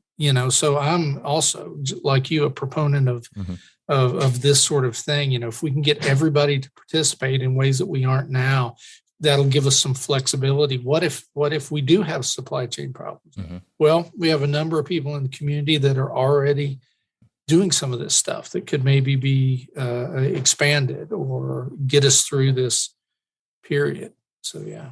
Yeah, I mean, even if you're not like dealing with everyone's caloric needs, it could be as simple as, because of where you're located, when the oranges and other kind of fruits aren't able to come in from a supply line thing, there's a shortage of vitamin C, and then knowing how to make tea out of pine needles or whatever, or what kind of plants have a lot of vitamin C. Even though you're not focused on meeting everyone's entire caloric needs through small scale farming, but you can deal with a nutrient deficiency or something because you understand your environment a little bit better. Yeah, and probably quality of life issues too. Yeah. I mean, for kids, and there's lots of ways you can survive that are pretty miserable. Yeah. So you want to try to direct it towards those that are desirable.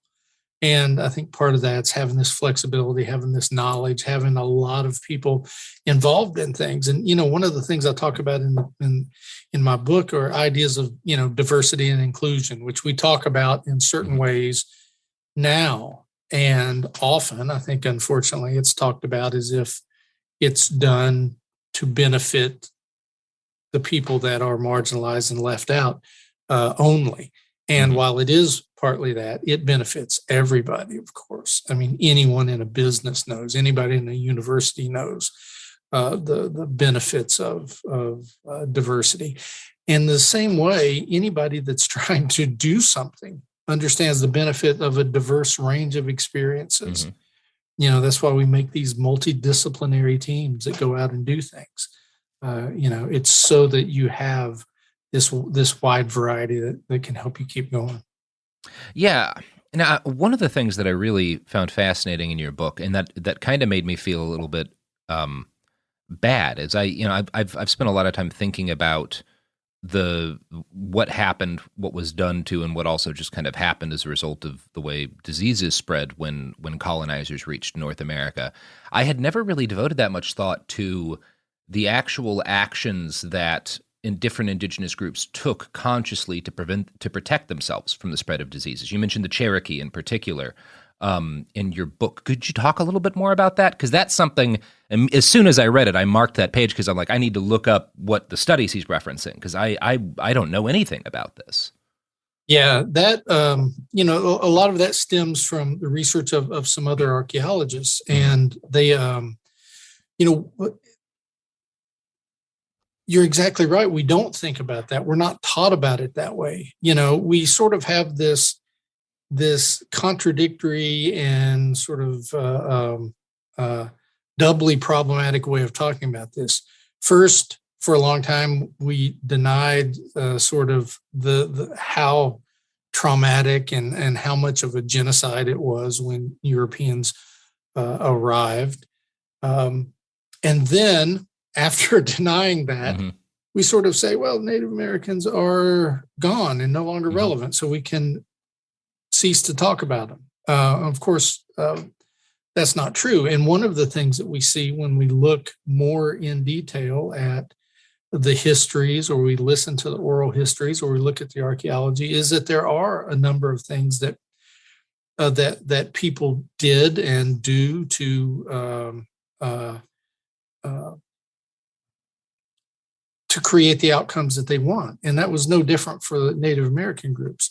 I mean, they had ways of dealing with disease, and some of them will be able to understand it via our sort of our system, right? Isolating people, cleanliness, minimizing contact, especially with sort of problematic groups like the colonizers. But in other ways, there are things that are going to be unfamiliar to us, and we're not going to see the effectiveness or the value in it. But one of the things that all of these things did, that these groups were doing, was created or maintained group identity and cohesion, and allowed the perseverance of community. And so there are, it's easy to think about people as sort of passive victims of something, especially when it serves your purpose to think about it in these ways. And we just see that it's not the case. Yeah, there was a remarkable moment in the book, and I think it was from when you were in Honduras, where you talk about you're finding pottery sherds, and they have these specific kind of markings on them from, I don't know, like 1,000 years ago or so. And you also know a local woman who's a potter, and she's putting the same markings on, and you ask her why, and her answer is like, well, because the pottery sherds that we find from our ancestors have those on them. And my initial thought was like, oh, what a shame that she doesn't know what those originally meant. But then I thought like, well, but is that any different from like all of the different things that I do, because they're traditions, because like they're things that like people 1,000 years ago in my line did? Like, no, it's not. Like it's just what people do, and it is a continuation, and it's a very that's survival, that's conscious survival. Yeah, and in that case, of course, whatever it meant initially, it now means that to her, right? So there's the meaning, and so it's interesting. One of the things, I'm from and I live in Kentucky, and one of the things, especially when people come to say Appalachians, they're looking for sort of authentic Appalachian Kentucky. Sure. And they already have an idea of what that is. And if you don't see it, because that's not really what people do, then the response is never, oh, my ideas about what is authentic might be erroneous. It's, oh, I wonder why I didn't see authentic Appalachians. Yeah. It's like, well, you did, but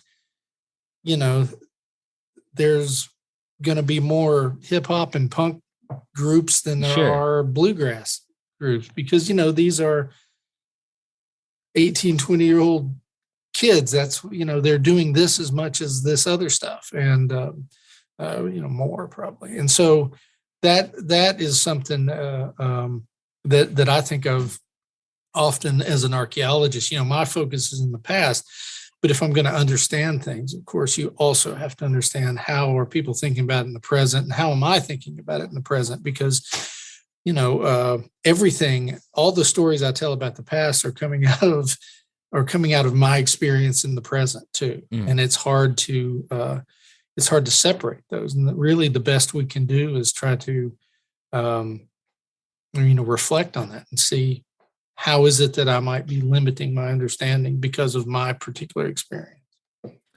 And one of the things I really like about your book that I also found fascinating. So I for a while did conflict journalism, and before when that was just an ambition of mine before I started to do it, I would see the articles that were being written by all these war correspondents, and I would just be in awe of like, how did they get that story? How did they get that access? How did they must have put so much work in. And then when I actually got there, I realized like, oh no, they made a contact with a local who was good at it, and that person showed them around and made all these connections. And like, actually, none of this work happens without these local fixers.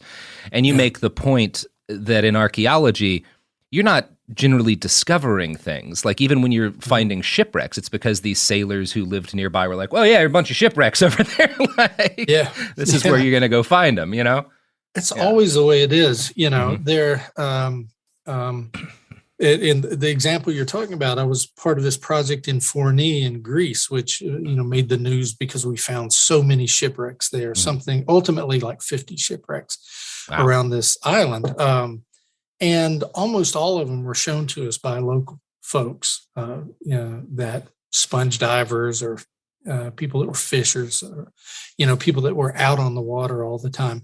And the few that we found by ourselves, I'm sure people knew about them. We just stumbled on them before somebody had a chance to show us. It's the same way in Honduras, when we would be walking through the rainforest, and maybe we'd been walking for a week, so we're way out in the middle of this place.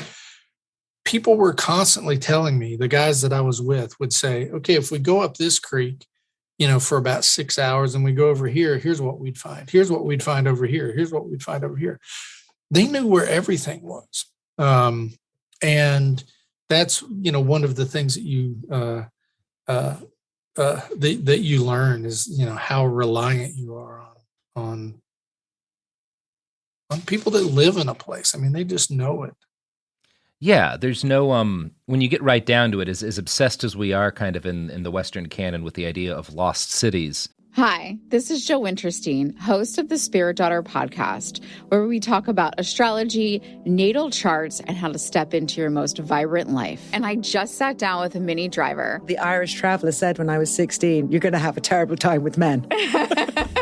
Actor, storyteller, and unapologetic Aquarian visionary. Aquarius is all about freedom-loving and different perspectives, and I find a lot of people with strong placements in Aquarius are misunderstood. A Sun and Venus in Aquarius in her 7th house spark her unconventional approach to partnership. He really has taught me to embrace people sleeping in different rooms, on different houses, in different places, but just an embracing of the isness of it all. If you're navigating your own transformation or just want a chart-side view into how a leading artist integrates astrology, creativity, and real life, this episode is a must listen. Listen to the Spirit Daughter podcast starting on February 24th on the iHeartRadio app, Apple Podcasts, or wherever you listen to your podcasts. What if mind control is real? If you could control the behavior of anybody around you, what kind of life would you have? Can you hypnotically persuade someone to buy a car? When you look at your car, you're going to become overwhelmed with such good feelings. Can you hypnotize someone into sleeping with you? I gave her some suggestions to be sexually aroused.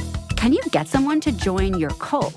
NLP was used on me to access my subconscious. NLP, aka Neuro-Linguistic Programming, is a blend of hypnosis, linguistics, and psychology. Fans say it's like finally getting a user manual for your brain. It's about engineering consciousness. Mind Games is the story of NLP. Its crazy cast of disciples and the fake doctor who invented it at a New Age commune and sold it to guys in suits. He stood trial for murder and got acquitted. The biggest mind game of all?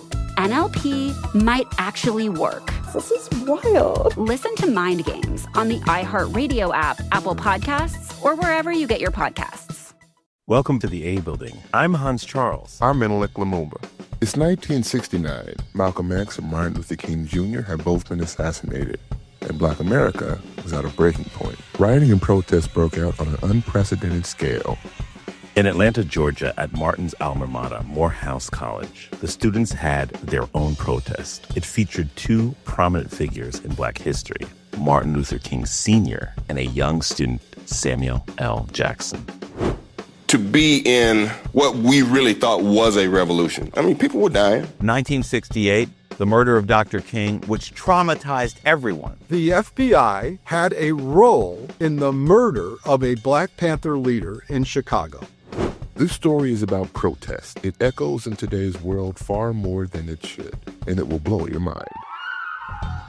Listen to the A Building on the iHeartRadio app, Apple Podcasts, or wherever you get your podcasts. what do you do when the headlines don't explain what's happening inside of you? I'm Ben Higgins, and If You Can Hear Me is where culture meets the soul, a place for real conversation. Each episode, I sit down with people from all walks of life, celebrities, thinkers, and everyday folks, and we go deeper than the polished story. We talk about what drives us, what shapes us, and what gives us hope. We get honest about the big stuff: identity when you don't recognize yourself anymore, loss that changes you, purpose when success isn't enough, peace when your mind won't slow down, faith when it's complicated. Some guests have answers. Most are still figuring it out. If you've ever felt like there has to be more to the story, this show is for you. Listen to If You Can Hear Me on the iHeartRadio app, Apple Podcasts, or wherever you get your podcasts.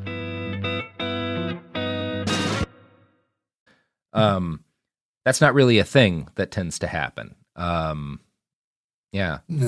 No, it's not. And in fact, most of the archaeological sites that people didn't know about, it was just because they were so small and ephemeral that no one really paid attention. Anything. Yeah, there's no lost city. They're always known to somebody.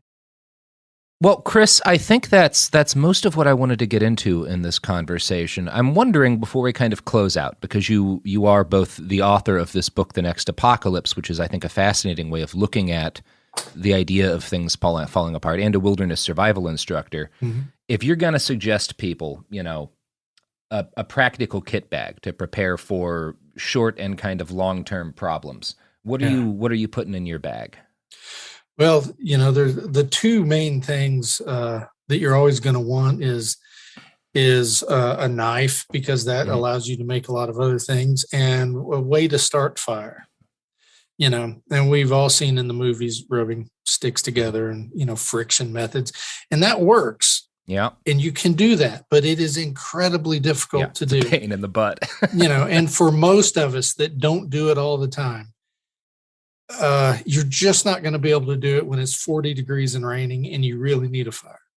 You'll be able to do it when it's 100 degrees and dry, because everything's about to catch on fire anyway. But, and what would that look like? Well, you need something that will catch on fire pretty quickly. And the thing I always take is cotton balls. If you take cotton balls and a disposable lighter, or one of those fire starter sticks that'll make sparks, those cotton balls will catch fire instantly. And if you take one and you coat half of it with petroleum jelly, then not only will it catch fire, it'll burn, for, a minute or so, long enough to catch other stuff on fire. So, making fire and having some sort of cutting tool are the very basic things. But, beyond that, I would say, clothing or some sort of shelter is the other thing. Exposure to elements will kill you quicker than anything. And so having some way to protect yourself, and that's usually going to be, first line of defense is going to be your clothes.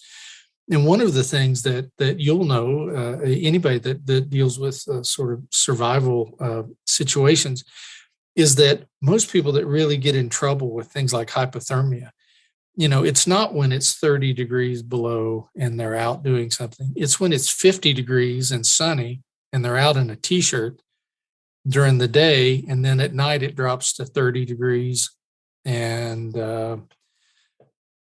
they're stuck out somewhere without proper clothing. That is when things get really dangerous. So, I would say, if you can have some way to start fire, some sort of knife, and appropriate clothes for spending the night out, then you're probably in pretty good shape for most situations. Well, Chris, thank you so much for talking with us today. Chris Begley, underwater archaeologist, author of The Next Apocalypse, The Art of Science and Survival. Chris, is there anything else you'd like to say or kind of get into before we close out for the day?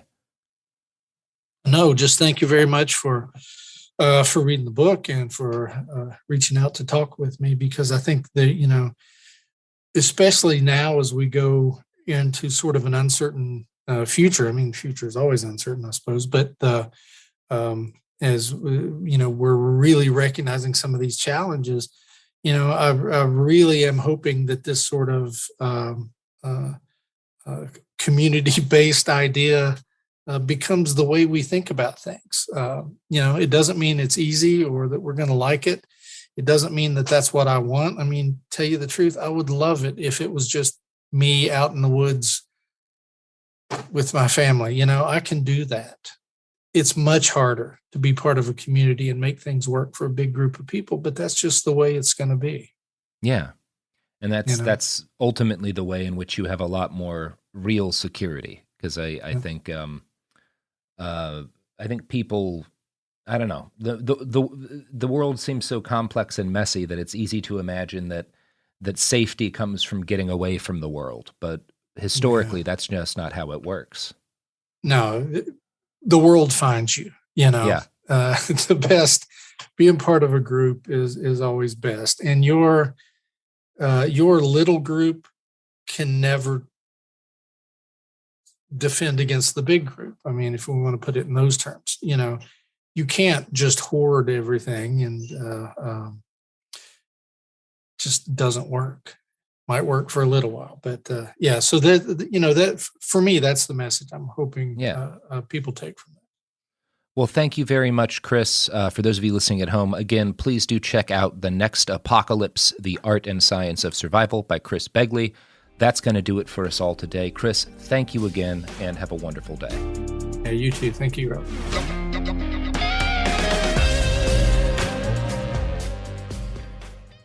Hello and welcome to our show. I'm Zoe Deschanel, and I'm so excited to be joined by my friends and castmates, Hannah Simone and Lamorne Morris, to recap our hit television series, New Girl. Join us every Monday on the Welcome to Our Show podcast, where we'll share behind-the-scenes stories of your favorite New Girl episodes, reveal the truth behind the legendary game True American, and discuss how the show got made with the writers, guest stars, and directors who made the show so special. Fans have been begging us to do a New Girl recap for years, and we finally made a podcast where we answer all your burning questions like, is there really a bear in every episode of New Girl?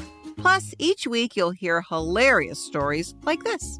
At the end, when he says you got some Schmidt on your face, I feel like I pitched that joke. I believe that. I feel like I did. I'm not 1,000%. I want to say that was, I tossed that one out. Listen to the Welcome to Our Show podcast on the iHeartRadio app, Apple Podcasts, or wherever you get your podcasts. Oh boy, Prop. You know what's fun is live shows, live podcast shows. Live podcasts are incredible. You know what isn't incredible is the plague, which is why we've decided to find a way to give you all a live show that won't spread the plague. A virtual live show. We had to pivot. And one could say you could really watch it from anywhere.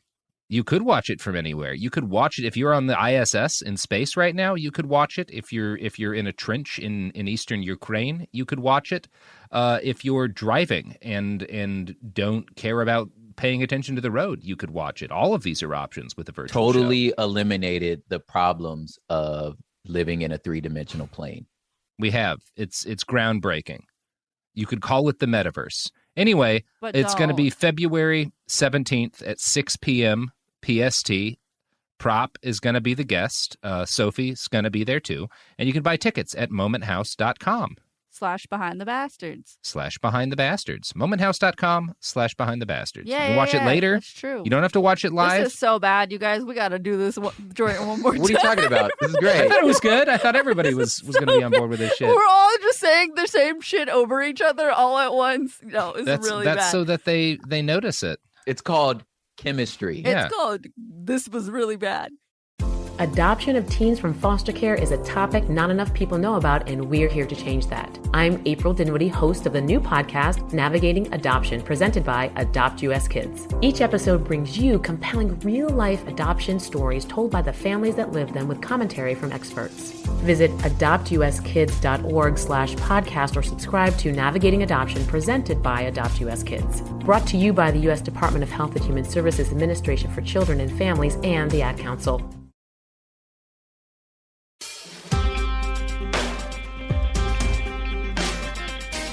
Oh boy, it could happen here. That's the name of the podcast. And I'm Robert Evans, the guy hosting the podcast. Who else is with me? Is it Garrison? Hello, good morning, afternoon, evening, whatever. Garrison Davis? Yep. Not yet a Dr. Garrison Davis? Not yet. Soon to be Dr. Garrison Davis, We'll but see. that's a story for another time. I don't know if you're going to pass the exam that I know you're going to have to pass in order to get through this class, but sure. It's a little teaser for the future. Speaking of the future, this is a podcast about the ways in which the future is going to be real fucked up and ways in which maybe we could try to make it less fucked up. And today we have on a guest, Mr. Calvin Norman, who posted a thread on our subreddit with the very simple, very unsettling title, "The Woods Are Bad." And Calvin, you want to introduce yourself, your credentials, and what you were trying to get across in that thread? Because I found it very affecting. Yeah, thanks, Robert. So my name's, like you said, Calvin Norman. I work in forestry. I've worked in forestry for a while now. I used to be an industrial forester in the Great Lakes region, so like Wisconsin, Michigan.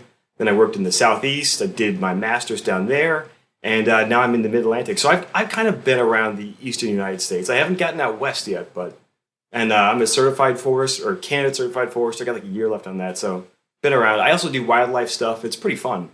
And yeah, your thread, what I found interesting about it, I have a good friend who is in forestry, or was in forestry at least, and got their degree in that. And we were out hunting in the Cascades a little earlier, or a little later last year. And there was this wonderful moment. We'd been following a game trail up like this steep hillside, and there was kind of a clearing where we were, a clear cut, but there's deep brush all around. And we get to the top of this thing, we look out and we just see, these rolling mountains of the Cascades, all covered in this lush, beautiful greenery, all these pine trees and everything. And my friend says to me, "It's going to be totally different in 20 years. It's already a different forest than the one I grew up with." And that is kind of the Cliff's Notes of what you're getting into a lot of detail here. And I'm wondering if you could just kind of start on that, explain kind of what's actually happening in our woods, or at least the woods that you're comfortable talking about here.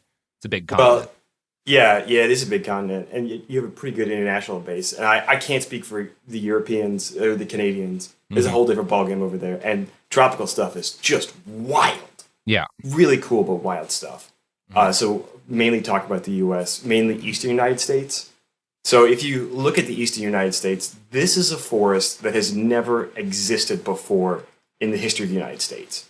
Prior to like 1920, our forest was like, depending on the source you read, between 20 and 50% chestnut with other species mixed in there. And now we have a mainly oak-dominated forest. And we lost all of our chestnut due to chestnut blight. Out west, you've got a couple of other things going on, but fire suppression has just changed the forest there. Same here on the East Coast and in the Midwest. You used to see a lot more fires going through. I mean, some of that was lightning strikes, but no doubt a lot of it was, intentionally set by the First Nations and the people before the people that we think of as the First Nations.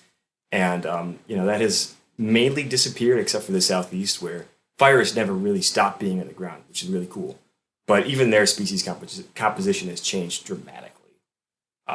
A lot of what we're seeing is, changes in human management, but there's also a number of invasive species that have changed things, like chestnut blight, emerald ash borer, Asian longhorn beetle is coming in. Those are just the pests. The understory and, plants is a whole different ballgame. It's all not great. It's all not great. I was talking with some colleagues at an agricultural show right before I posted that, and we were talking about how the woods were bad. And we very easily laid out a scenario where we lost the most of our remaining dominant tree species. It was not at all hard to do. It took about 2 minutes. So not great. And then the West Coast, things aren't great either. And when you're talking about losing these species and stuff like the chestnut blight, where is that coming from? How much of that is sort of as a result of, climate change? Like, we're having a lot of tree species have trouble here in the West because of how much hotter the summers are and how much drier things have gotten. So how much of what you're seeing where you are is because there's been changes to the climate, and how much of it is, I guess kind of like globalism, like people bringing in pests and bringing in blights and stuff from other areas, and it spreads like wildfire? Well, I think that we're just starting to see the beginning of climate change, like driving species, up the mountain, or off the mountain out west, and here, out of certain regions. As things are getting hotter and drier, or as, climates are becoming more extreme, here in the Mid-Atlantic, we had one of the wettest years on record. I think it was like 5 or 7, whereas in the Midwest they had droughts, but before that we had 2 years of drought. So, it's more extreme, and that's just starting to take part, but the extinctions and near extinctions have been mainly due to non-native pests.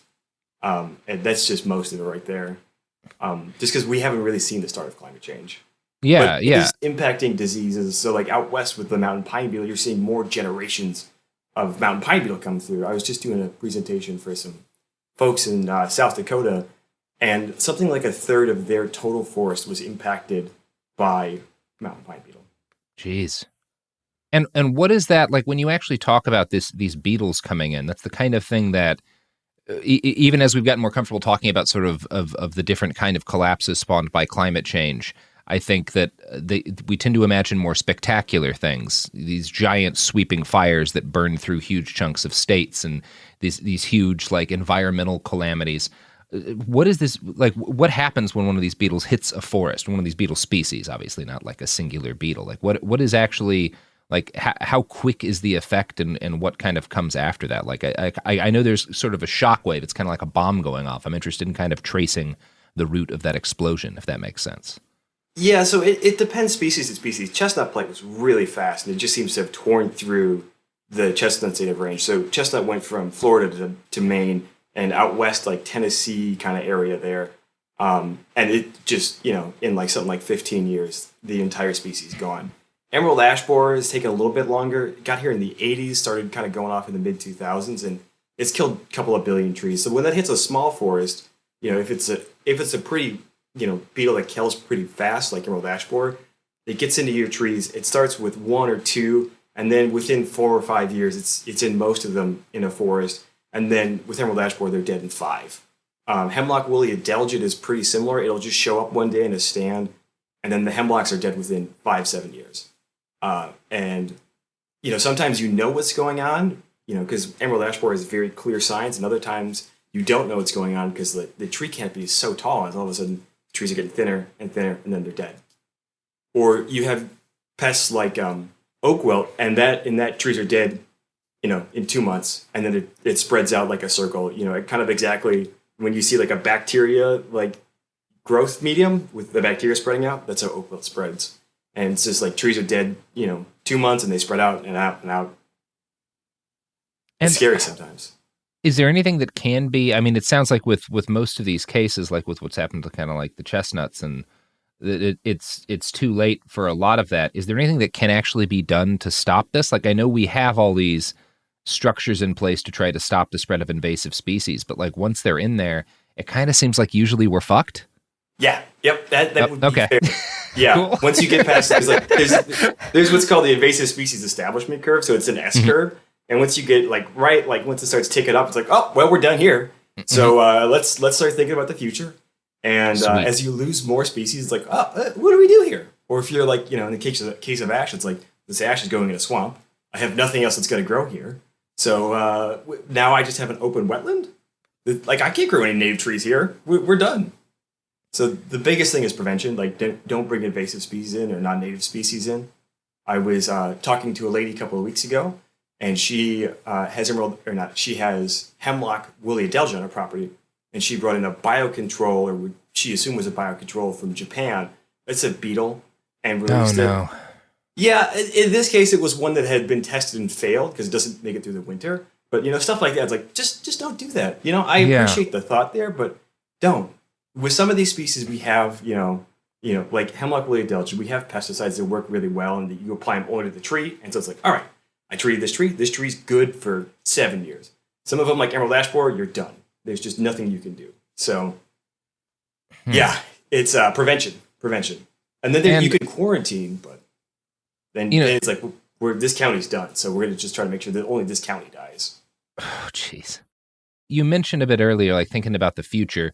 What does that actually look like when we hit a situation as we have with a lot of these species? We're like, all right, well, this shit's we ain't stopping this.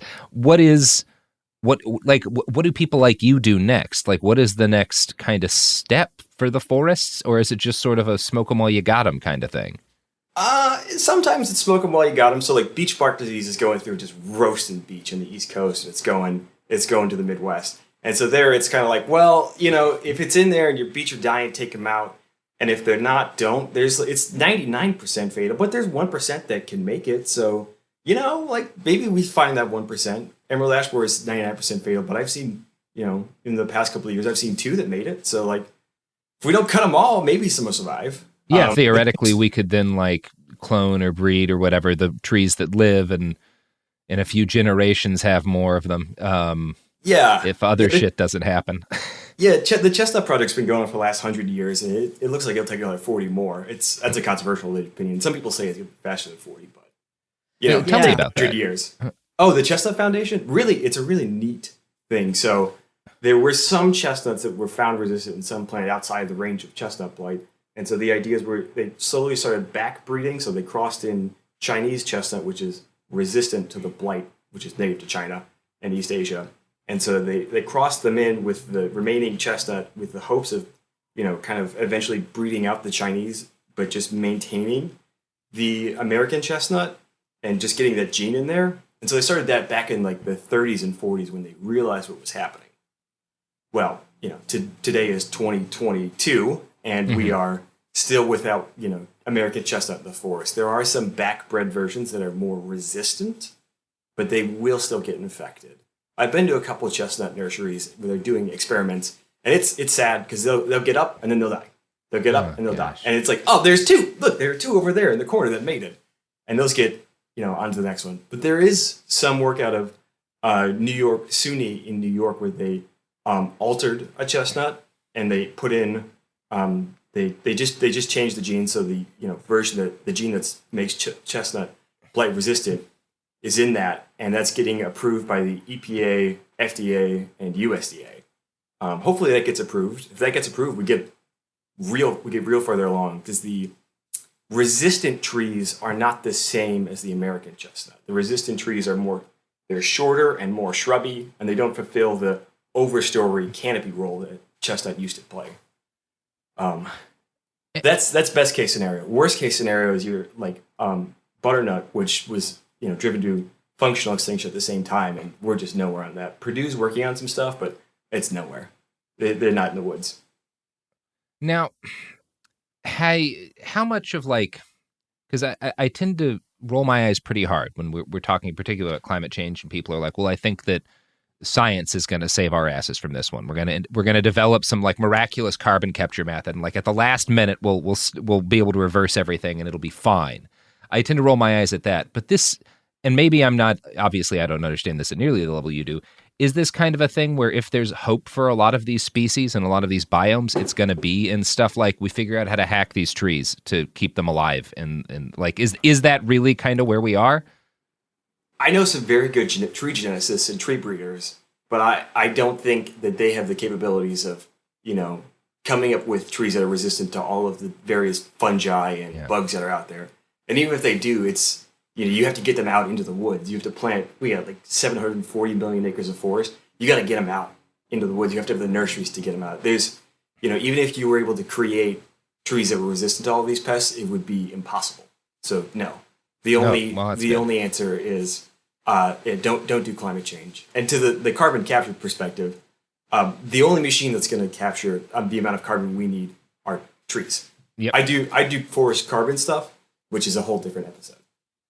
I'm extremely interested in that, because obviously, we've been supported by a couple of companies who, one of the things they do to try to be nice is they'll plant trees and stuff, which is not useless, but also a lot of people think that that's what rebuilding a forest is. And no, forests are a huge part of the problem with why the West is so flammable, is we chop down all these trees and we grew back just the trees to chop them down again. And that turns out to not be resilient at all to anything, because trees do not live on their own ever.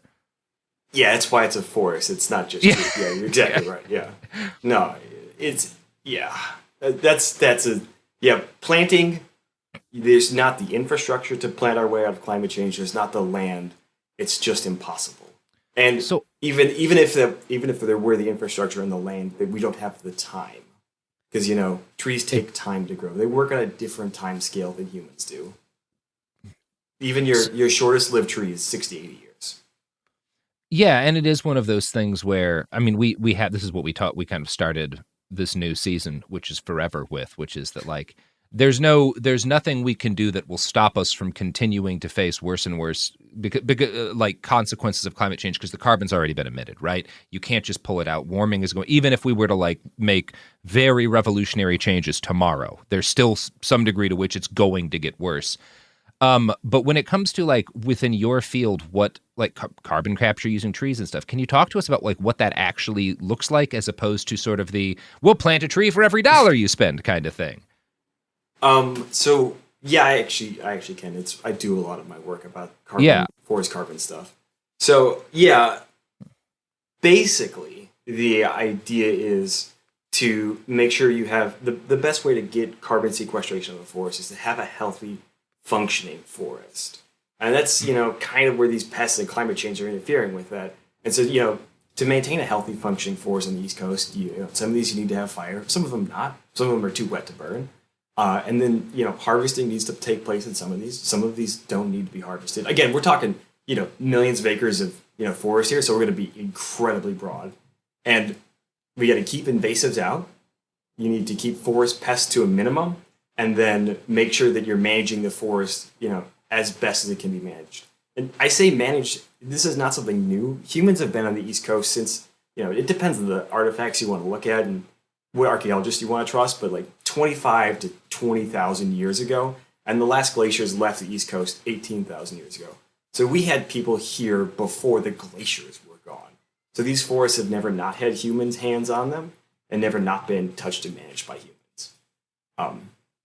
And, we got to make sure we're doing the best we can. Some of that means that we're managing forests with what's best for that means managing forests for what's best with the forest in mind, not with what's best for the end of the quarter, what's best for your, bank account. That's hard to do because forests are getting more and more expensive to manage and to, manage sustainably. Here on the East Coast, we got to do a lot of fencing. We got to keep deer out of forests because their populations are so high. It's just ridiculously high, and they're never going to come back down.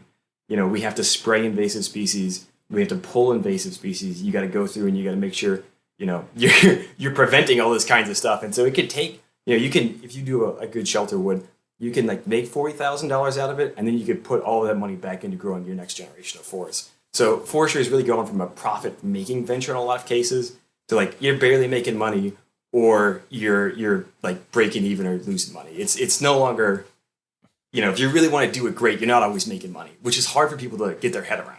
Yeah. I mean, it's the kind of thing that in a reasonable world, huge amounts of money would be diverted to from other things, like, I don't know, F-35s. I feel like you guys could do a lot with one F-35 worth of cash. I feel like that would solve almost all of our problems, yeah. Because the problems that you see in forestry don't cost a lot to fix, but it costs a lot for a forest owner, be that, an agency or a person. It costs a lot. Yeah, it's like all of the issues around climate change kind of all circle around like growth-based economics, and a lot of like nothing has a shared root cause, but they all have this similar aspect to them where every part of them gets worse by the extreme focus on economic growth at all costs, and that suffers that makes everything and everyone suffer. So it would be nice if, since we have a government, it would be nice if they would give more funding towards stuff like this type of forest management, which I know they do some, but a fraction of it compared to what they give to like the Pentagon or et cetera, et cetera, et cetera.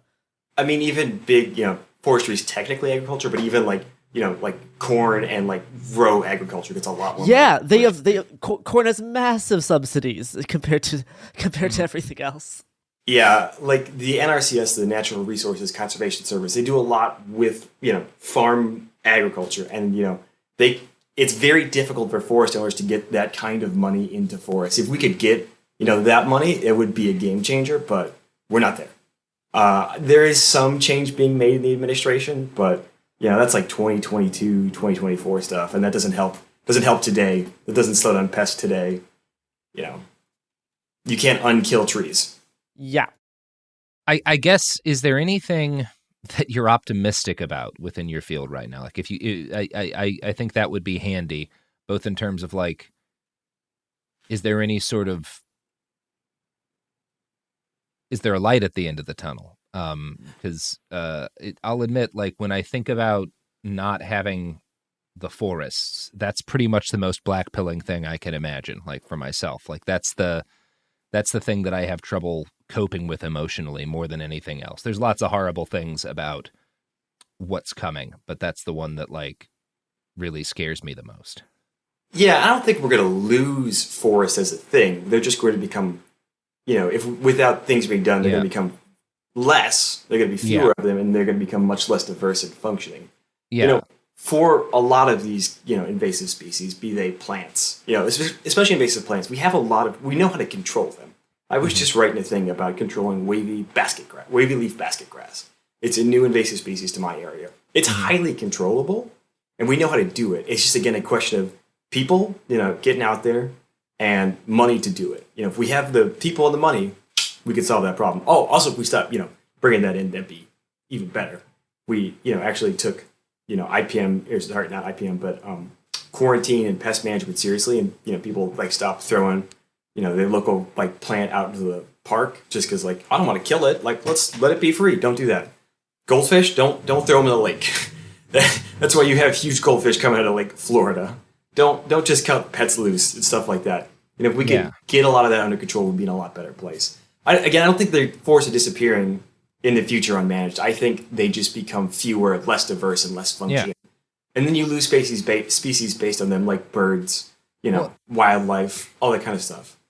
And also, I mean, one of the things that also they have to become less accessible, both because there'll be less of demand as things get more fragile. Like, how else do you keep some of these invasive species out, but keeping people out, which is, I think, a bad move for a lot of reasons. But I don't know. I also don't know, like, is it possible to have a global society where there is not just trade, but the movement of people on a wide scale and not have this kind of shit crossing, right? Like, that's when I think about, as someone who's more or less an anarchist, when I think about the only things that a border should exist to do, it's keep stuff like that out. But I don't know how possible that is. Like, a lot of this stuff is, I mean, is this the kind of thing that's just spread by carelessness? Because it kind of seems like it can be spread too by people who think they're taking care. Yeah, and both is the answer. There's some very good research out there about the relatedness between global trade and invasive species. But that also, you look at like colonialism and colonial societies. There were these things called introductory societies. Oh, I'm getting the name wrong. But basically, they're clubs. It's like, all right, I would like clubs of people like I would like to see this new place that I live in, like the old place. Like the European starling was introduced in New York because one guy wanted to see all of the birds of Shakespeare in America. Jesus Christ! Oh, I got an even better one for you.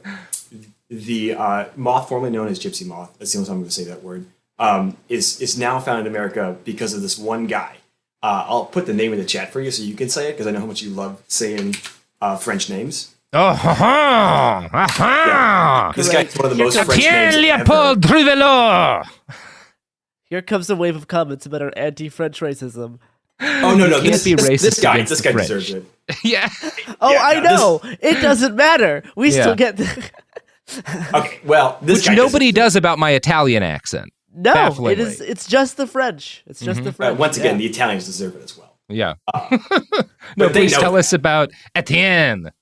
Yeah, so this guy, he's a French scientist who left France. He came to the U.S. for a little while. He hung out in Massachusetts. He was also an amateur entomologist. Oh boy! And he was like, "Oh, you know what I think America needs is I think they need a silk industry. Now they have a native silk moth that doesn't produce good silk and it doesn't breed fast. So he brought in the Lemaitre. I got to do the scientific name because we changed the name on it because the common name is a slur. So we're not doing that. Yeah. So Lemaitre dispara. So he brought this moth in from Europe, and he started trying to breed these two moths, which are not related at all. It didn't work, obviously. And then he just kind of, he went off to be an astronomer, and he just let these moths go in his backyard. And he didn't tell anyone they were there. And then all of a sudden, these things escaped, and now they're killing trees, across the eastern United States, and they're in Washington, Oregon. I think they're in BC a little bit too. Great. Yeah. So That's such a good parable, like a parallel to the invasive species that is French people. That really does just tie up all aspects of that. Yeah, amazing. It makes me think a lot. Everything you're saying about kudzu, which is I've heard some people say they're getting a handle on it. I don't know how to evaluate that at the moment, but when I was last living down there, it was just like devouring the entire Southeast. Yeah, you can handle it again if you want to spray it. Or yeah. You could get what's called a chew crew, so a bunch of goats. You can get a handle on it, but again, that's money and effort. So it's just a question. Although you do get delicious goat meat. Oh my gosh. I tell you what, the people who do goat invasive management, they have it made. What they do is they rent goats out to people. They get paid for the goats. And they also get their goats fed. So when they slaughter them, they didn't even pay. That, that's a good business model. Right, as someone with a couple of goats, that does sound like the dream. Yeah. Oh, God. They don't work on all the invasive species. There are folks. No, they probably don't eat those beetles, huh? No. They also don't like plants with thorns on them either. No. So. And it's very few goats can handle an entire French person either. So really, yeah, we can't trust the goats to solve all these problems for us. It is nice that they're helping. I don't know. So I try to, are there things either in terms of like it acts people can. Hi, this is Joe Winterstein, host of the Spirit Daughter podcast, where we talk about astrology, natal charts, and how to step into your most vibrant life. And I just sat down with a Minnie Driver. The Irish traveller said when I was 16, you're going to have a terrible time with men. Actor, storyteller, and unapologetic Aquarian visionary. Aquarius is all about freedom loving and different perspectives. And I find a lot of people with strong placements in Aquarius are misunderstood. A Sun and Venus in Aquarius in her 7th house spark her unconventional approach to partnership. He really has taught me to embrace people sleeping in different rooms, on different houses, in different places, but just an embracing of the isness of it all. If you're navigating your own transformation or just want a chart side view into how a leading artist integrates astrology, creativity, and real life, this episode is a must listen. Listen to the Spirit Daughter podcast starting on February 24th on the iHeartRadio app, Apple Podcasts, or wherever you listen to your podcasts. What if mind control is real? If you could control the behavior of anybody around you, what kind of life would you have? Can you hypnotically persuade someone to buy a car? When you look at your car, you're going to become overwhelmed with such good feelings. Can you hypnotize someone into sleeping with you? I gave her some suggestions to be sexually aroused. Can you get someone to join your cult? NLP was used on me to access my subconscious. NLP, aka Neuro-Linguistic Programming, is a blend of hypnosis, linguistics, and psychology. Fans say it's like finally getting a user manual for your brain. It's about engineering consciousness. Mind Games is the story of NLP. Its crazy cast of disciples and the fake doctor who invented it at a New Age commune and sold it to guys in suits. He stood trial for murder and got acquitted. The biggest mind game of all? NLP might actually work. This is wild. Listen to Mind Games on the iHeartRadio app, Apple Podcasts, or wherever you get your podcasts. Welcome to the A Building. I'm Hans Charles. I'm Menelik Lumumba. It's 1969. Malcolm X and Martin Luther King Jr. had both been assassinated, and Black America was at a breaking point. Rioting and protests broke out on an unprecedented scale. In Atlanta, Georgia, at Martin's alma mater, Morehouse College, the students had their own protest. It featured two prominent figures in Black history, Martin Luther King Sr. and a young student, Samuel L. Jackson. To be in what we really thought was a revolution. I mean, people were dying. 1968, the murder of Dr. King, which traumatized everyone. The FBI had a role in the murder of a Black Panther leader in Chicago. This story is about protest. It echoes in today's world far more than it should, and it will blow your mind. Listen to the A Building on the iHeartRadio app, Apple Podcasts, or wherever you get your podcasts. What do you do when the headlines don't explain what's happening inside of you? I'm Ben Higgins, and if you can hear me, is where culture meets the soul, a place for real conversation. Each episode, I sit down with people from all walks of life, celebrities, thinkers, and everyday folks, and we go deeper than the polished story. We talk about what drives us, what shapes us, and what gives us hope. We get honest about the big stuff: identity when you don't recognize yourself anymore, loss that changes you, purpose when success isn't enough, peace when your mind won't slow down, faith when it's complicated. Some guests have answers. Most are still figuring it out. If you've ever felt like there has to be more to the story, this show is for you. Listen to If You Can Hear Me on the iHeartRadio app, Apple Podcasts, or wherever you get your podcasts. Take, or probably more realistically, organizations people could support that you think are actually helping try to stop as much of the woods from going bad as fast, or reverse the some of the stuff we've been talking about today. Like, how can we try to have some room for people to do something, if there is anything people can do other than check your fucking shoes for beetles when you come back from wherever. Burn all of your clothing anytime you leave the state.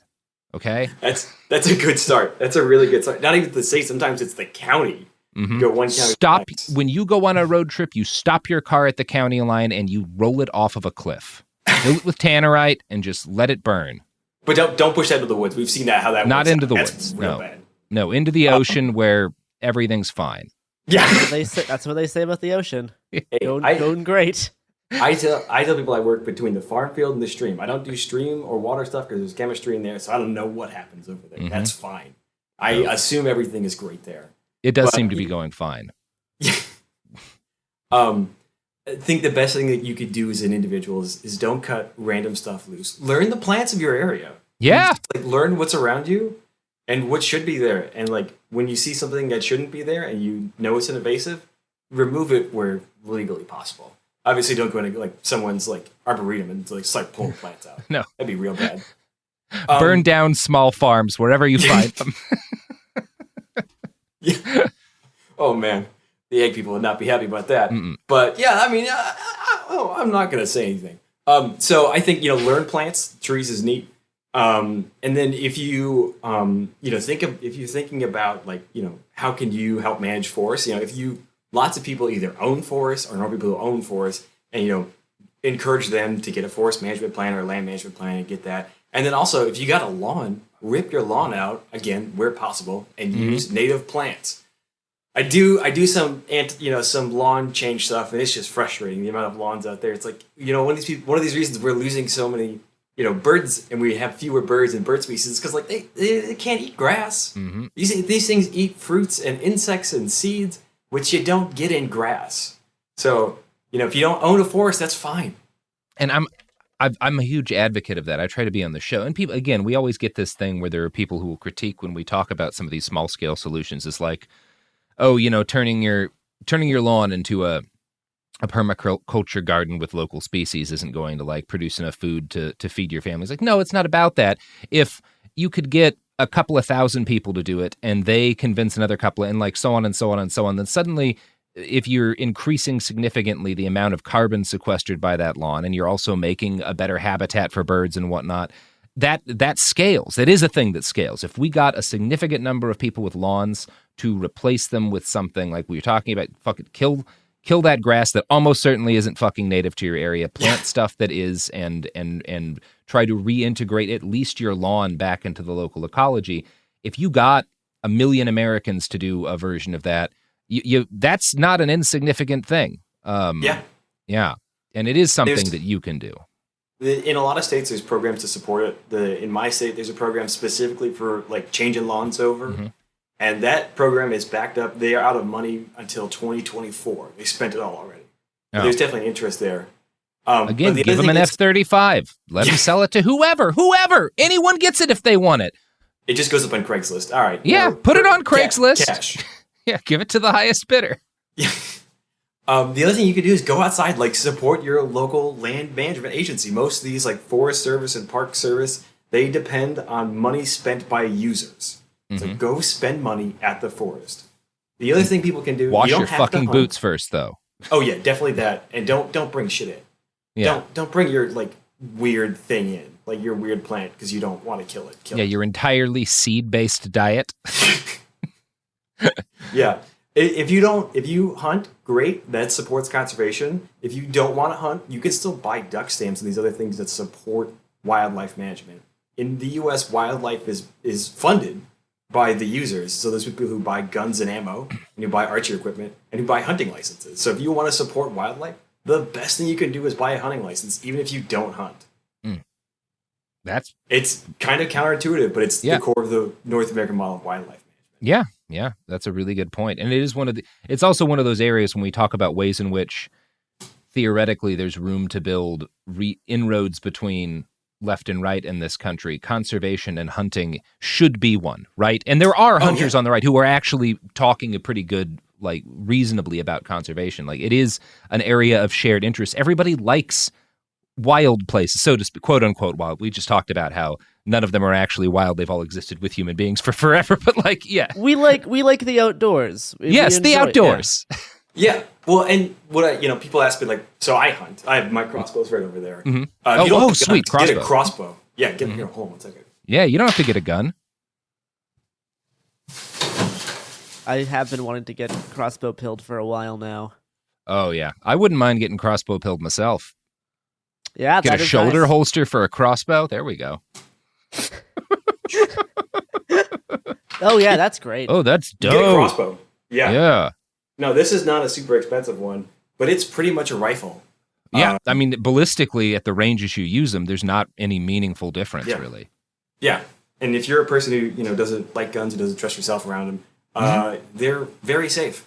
Mm-hmm. So yeah, get you one of those if you want. It's a fun time. Crossbow. I also like it a lot more than my my guns because it doesn't recoil. But that's enough about that. Well, that's great. Is there anything else you wanted to get into, Calvin, before we kind of roll out today? You touched on forest carbon stuff. That's a whole I do a bunch of stuff on that. That's a whole other world. I am interested in talking more about that, but perhaps we should dedicate an entire thing. I mean, we should definitely dedicate an entire thing to that. It's an incredibly important subject. Yeah. And I think there's a lot to say about how different indigenous groups have been, like up in the Northwest in particular. We have a lot of kind of tribal efforts at stuff like not just with the forest, but also with like the coastline and whatnot, and rebuilding certain populations along the coast. In the Midwest, Menominee does a great job with forest management. I'm actually doing a webinar thing about one of our forest pests, and we're having them come talk about their management. Well, we invited them. I'm not actually sure if they're going to do it yet, but the practice we use is based on what they use out there. So. Yeah, it's really cool what various First Nations do. Super great. Yeah. I just want to plug trees. Yeah. Trees are neat. Learn your They're trees. Fucking dope.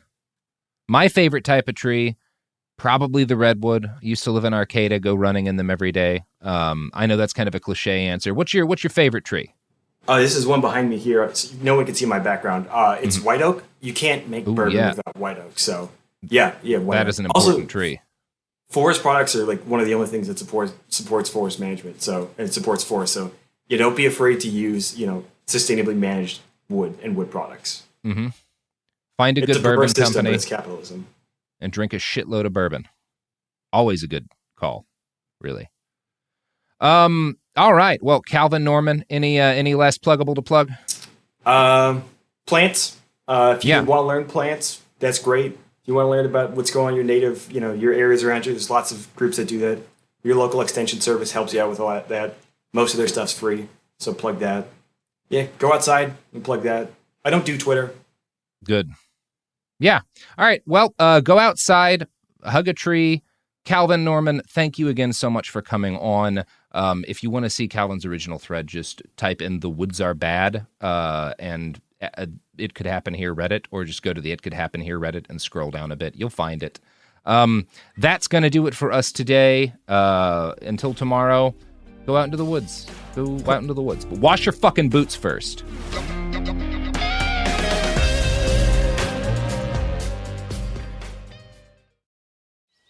What grows in the forest? Trees? Sure.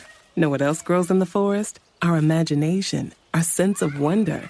And our family bonds grow too. Because when we disconnect from this and connect with this, we reconnect with each other.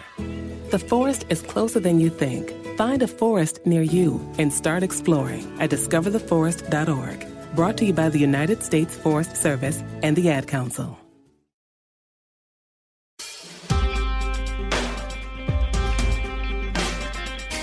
It Could Happen Here is the podcast you're listening to with your ears, or perhaps other parts of your body. If you have, I don't know, some bizarre form of synesthesia that causes you to taste sound, maybe you're tasting us right now, in which case I'm going to open up the flavor bouquet by introducing my co-host Garrison and our guest for today.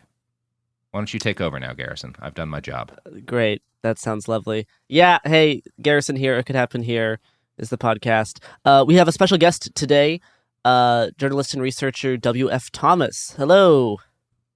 Hello. It's so good to be here on Behind the Women's Revolution, the Police Insurrection Daily. Mm-hmm. Thank you. It's lovely to have you. A lot of people say Garrison's voice tastes like sorbet, by the way. It's a comment we get a lot. Yeah, I've been getting a lot of those DMs. You should probably stop that.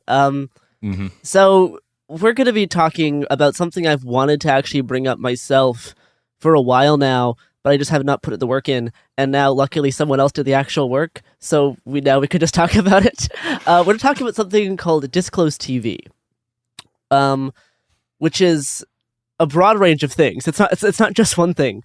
And I guess I'll hand it over to the person who did the actual work in terms of like how would you describe what Disclosed TV is? Before we get into like the journey of the platform and thing, what is it? Yeah, let me start this off by saying I've already, before the publication of the article, been publicly threatened vaguely with legal action from Disclosed TV. So that will be largely informing what I say today, but we do have a lot of receipts. And we have very scary lawyers here, so I'm excited. Whatever happens. So feel free to say whatever you want to say. But Disclosed TV markets itself and presents itself as a news aggregator operating Twitter, Telegram, Gab, Getter. They have a Facebook as well as a main site where they host what one could describe as articles as well. Yeah, and I think Disclosed TV, for our purposes, despite like they have a very large Facebook presence, but the way that we usually interact with them, specifically like me and Robert, and then other people who are like journalists or just anti-fascist researchers, usually we interact with Disclosed TV on Telegram or through Twitter.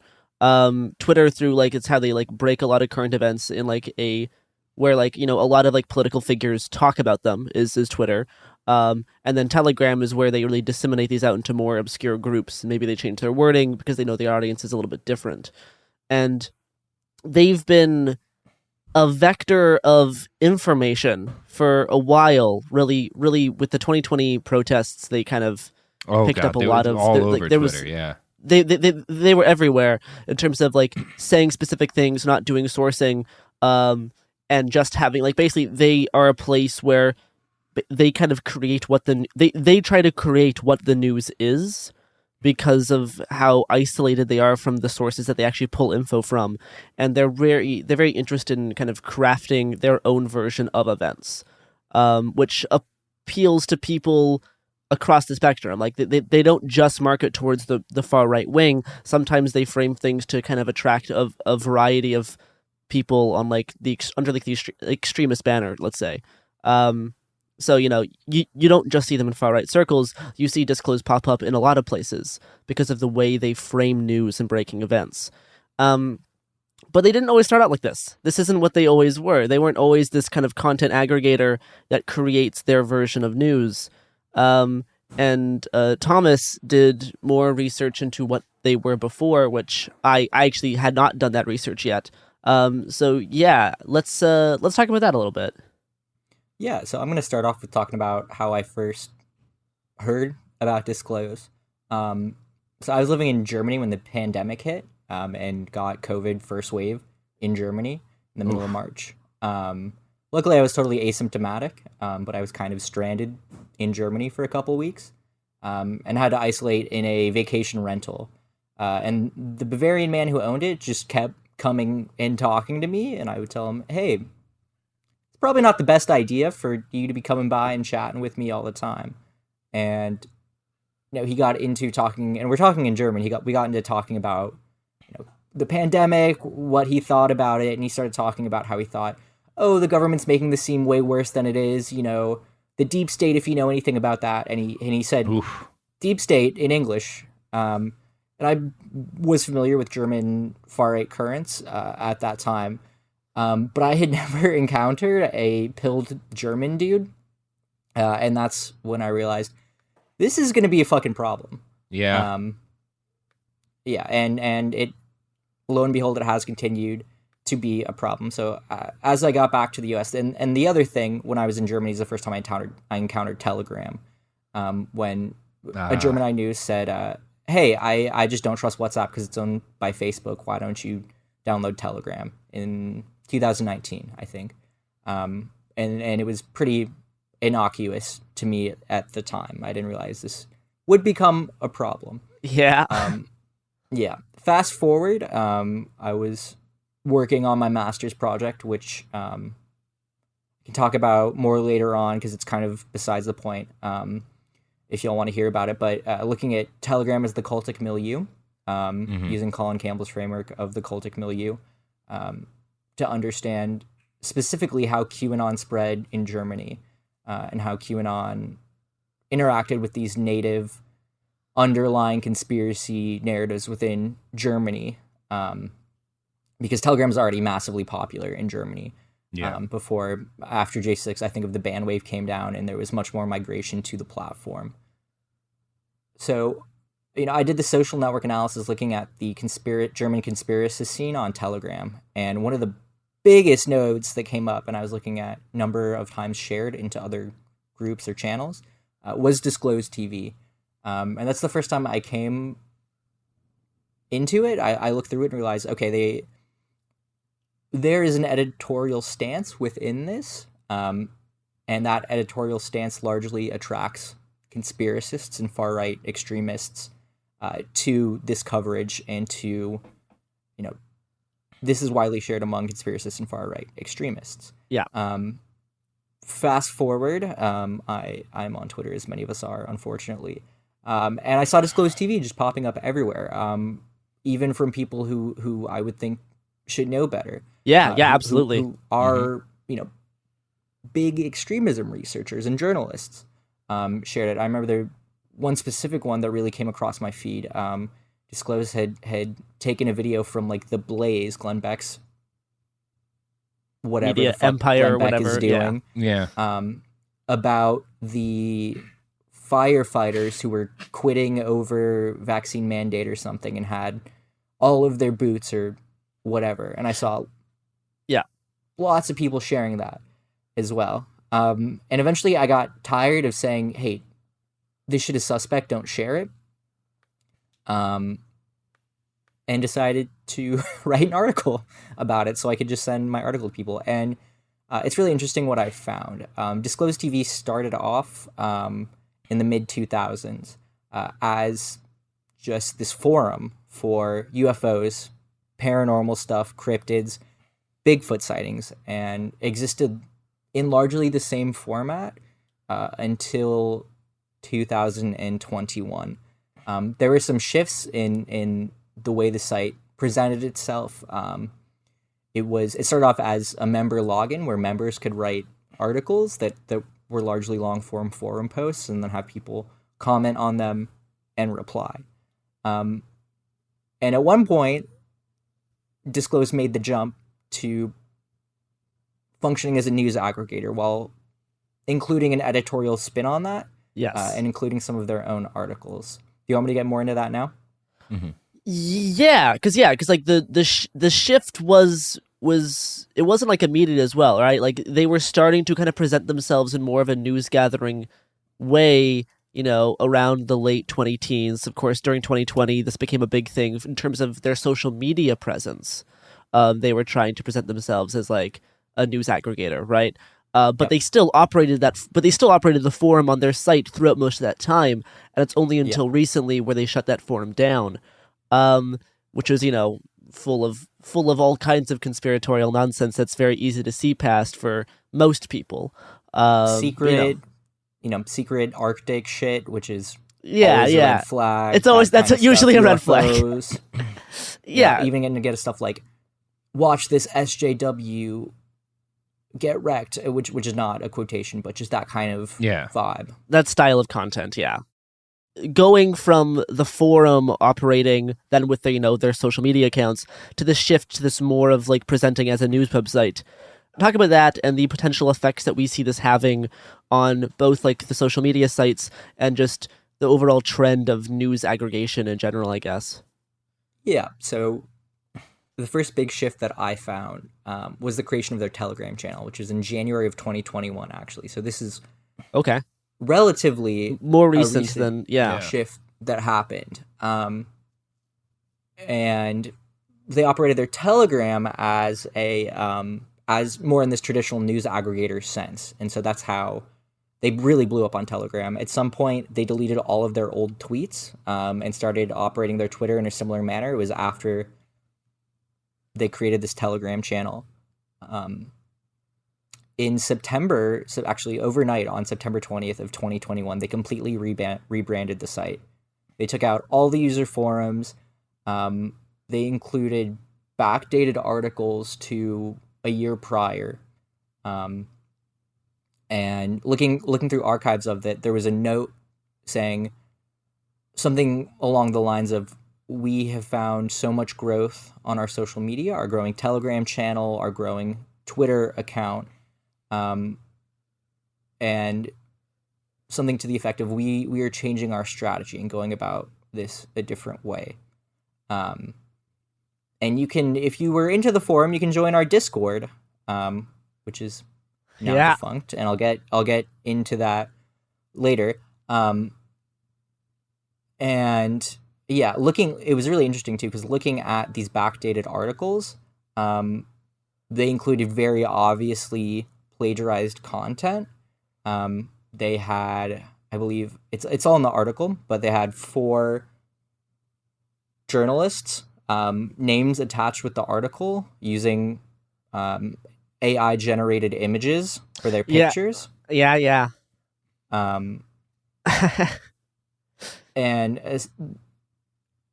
especially the articles that they themselves published were very focused on UFOs, paranormal phenomenon, as well as content that could cause skepticism within an audience about vaccines and lockdowns. And I do not know the intent of their editorial board, and so I cannot speak on that, but of course not. It generated this effect. Yes, that is, they found a way of creating content which develops a very specific audience, which grew their numbers, which made them, one could assume would make them want to make more of that content because it makes more numbers and they can use that to grow their platform. Specifically leading up, like after January 2021, ramping up when the vaccines were becoming more and more common in the States and then across the world, they have seen a pretty significant growth and have changed their platform accordingly. Exactly. So we began looking into who the fuck owns this? What's going on with this? Mm-hmm. Like all German companies, and it is based in Germany, there's a requirement by law to include an imprint or an impressum that includes an address, contact information for the site, and the company that owns it. A company called Future Bytes operates Disclosed TV, which describes itself as a private equity firm and media group. And looking into the ownership behind Future Bytes is a man by the name of Uwe Braun, who has a pretty interesting backstory. He's made numerous web hosting sites. I believe he created some dating sites as well, but my research was not conclusive, so that's a maybe. But eventually he sold he had his most success when he sold one of his web hosting sites to GoDaddy for a lot of money, and along the way, in his own, as he described, booked a flight on Virgin to go into space and see for himself if the Earth was flat. My God, awesome, cool. This is great. Thank you. Yeah. So this is who we're dealing with. Sweet. And the thing about Disclose being based in Germany, that becomes an issue, is that Germany has a very different look at free speech than in the U.S. For example, even online, displaying swastikas and denying the Holocaust is illegal and is a prosecutable crime that can get you jail time. Mm-hmm. So as we explored, as I mostly, and there's additional reporting from Ernie Piper, and I'll talk a bit more about that later, explored their Discord and their Telegram, we realized, seems to be a lot of Nazis here. And by which, when I say seems to be a lot of Nazis, I mean people with swastikas in their profile builds. Yeah. With, names referencing the Holocaust with the whispers parentheses, and saying, denying that the Holocaust happened, and also sharing the infamous neo-Nazi propaganda film, Europa: The Last Battle, which was shared by prominent QAnon influencer Ghost Ezra.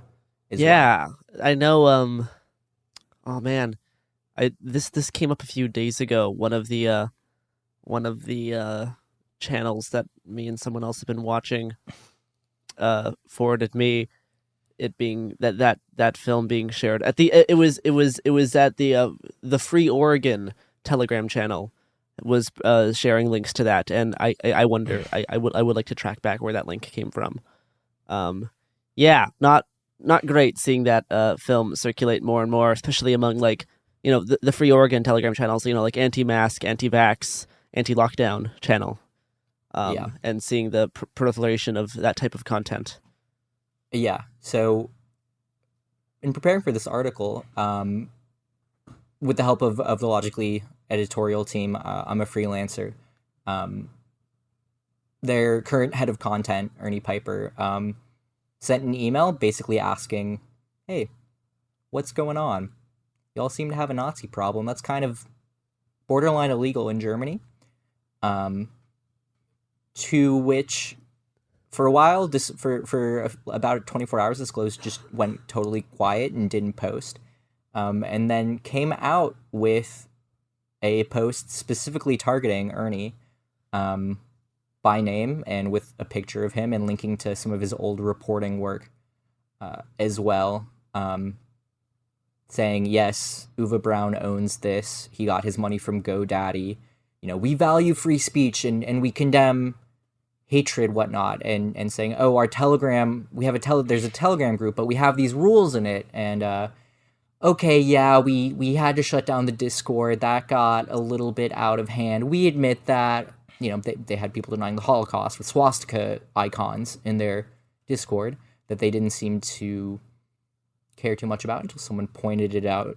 And there was additionally very explicit neo-Nazi content in their Telegram channel as well, with the excuse, oh, well, we're a growing platform. We can't moderate everything as well. They just crossed 400,000 in their Telegram channel, and I think about 30,000 in their Telegram group, which is frankly bullshit. Yeah, that is. If my personal opinion is that if you don't have the resources to moderate this space, you probably shouldn't. Then you shouldn't have the space. Yeah, the space. And additionally confirming, oh, okay, we when we made our new version of the site, yes, we backdated some articles from previous user-generated content that we, didn't vet properly. We're trying to fix that now. They removed some of those articles, and that, none of the people who are the authors of our articles are real people, and they're all pen names. They also have, or at least had, a tab on their website that said, write for us, and looking for people to send them things and saying, we will disclose your bio and link to all your social media if you write a story for us. And there was zero of that happening as well. So do you think that, I know like on the rules for their Telegram, they have the no Nazi stuff rule. Do you think they're actually trying to discourage that because they're scared of legal stuff, or is that just presentary and they, I guess, this is just going into speculation, so I think this might be more a question for even Robert. In terms of, like, is the anti-Nazi stuff presentary, and because it does seem to be a lot of their user base is fostering that type of thing, or is, being moved over from other similar channels. Because, like a lot of, like, the amount that we see disclose, like, intercept with channels like, the Rise Above Movement channel, and a whole bunch of, like, eco-fascist channels, and a whole bunch of channels, on a broad range of, like, actual, like, fascist topics, like, people who are, like, into fascist theory, is quite high, the amount that disclose shows up.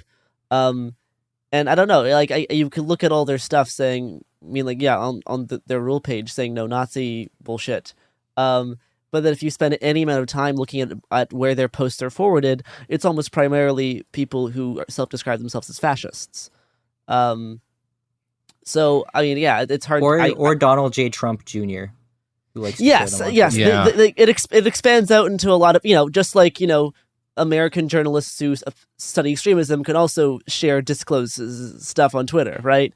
That is part of their thing, is making that, and that does strengthen them because it gives them that legitimacy. So then when people point out that they have a Nazi problem, like, no, that's not us. That's just some of our users who are trolling, or whatever bullshit they want to say. So I guess the real way to frame this is like, how often have you seen Nazi stuff associated with the Disclosed TV brand? Because that's the one thing we actually can measure, right? We can't measure their intentions, but we can measure how often this stuff happens.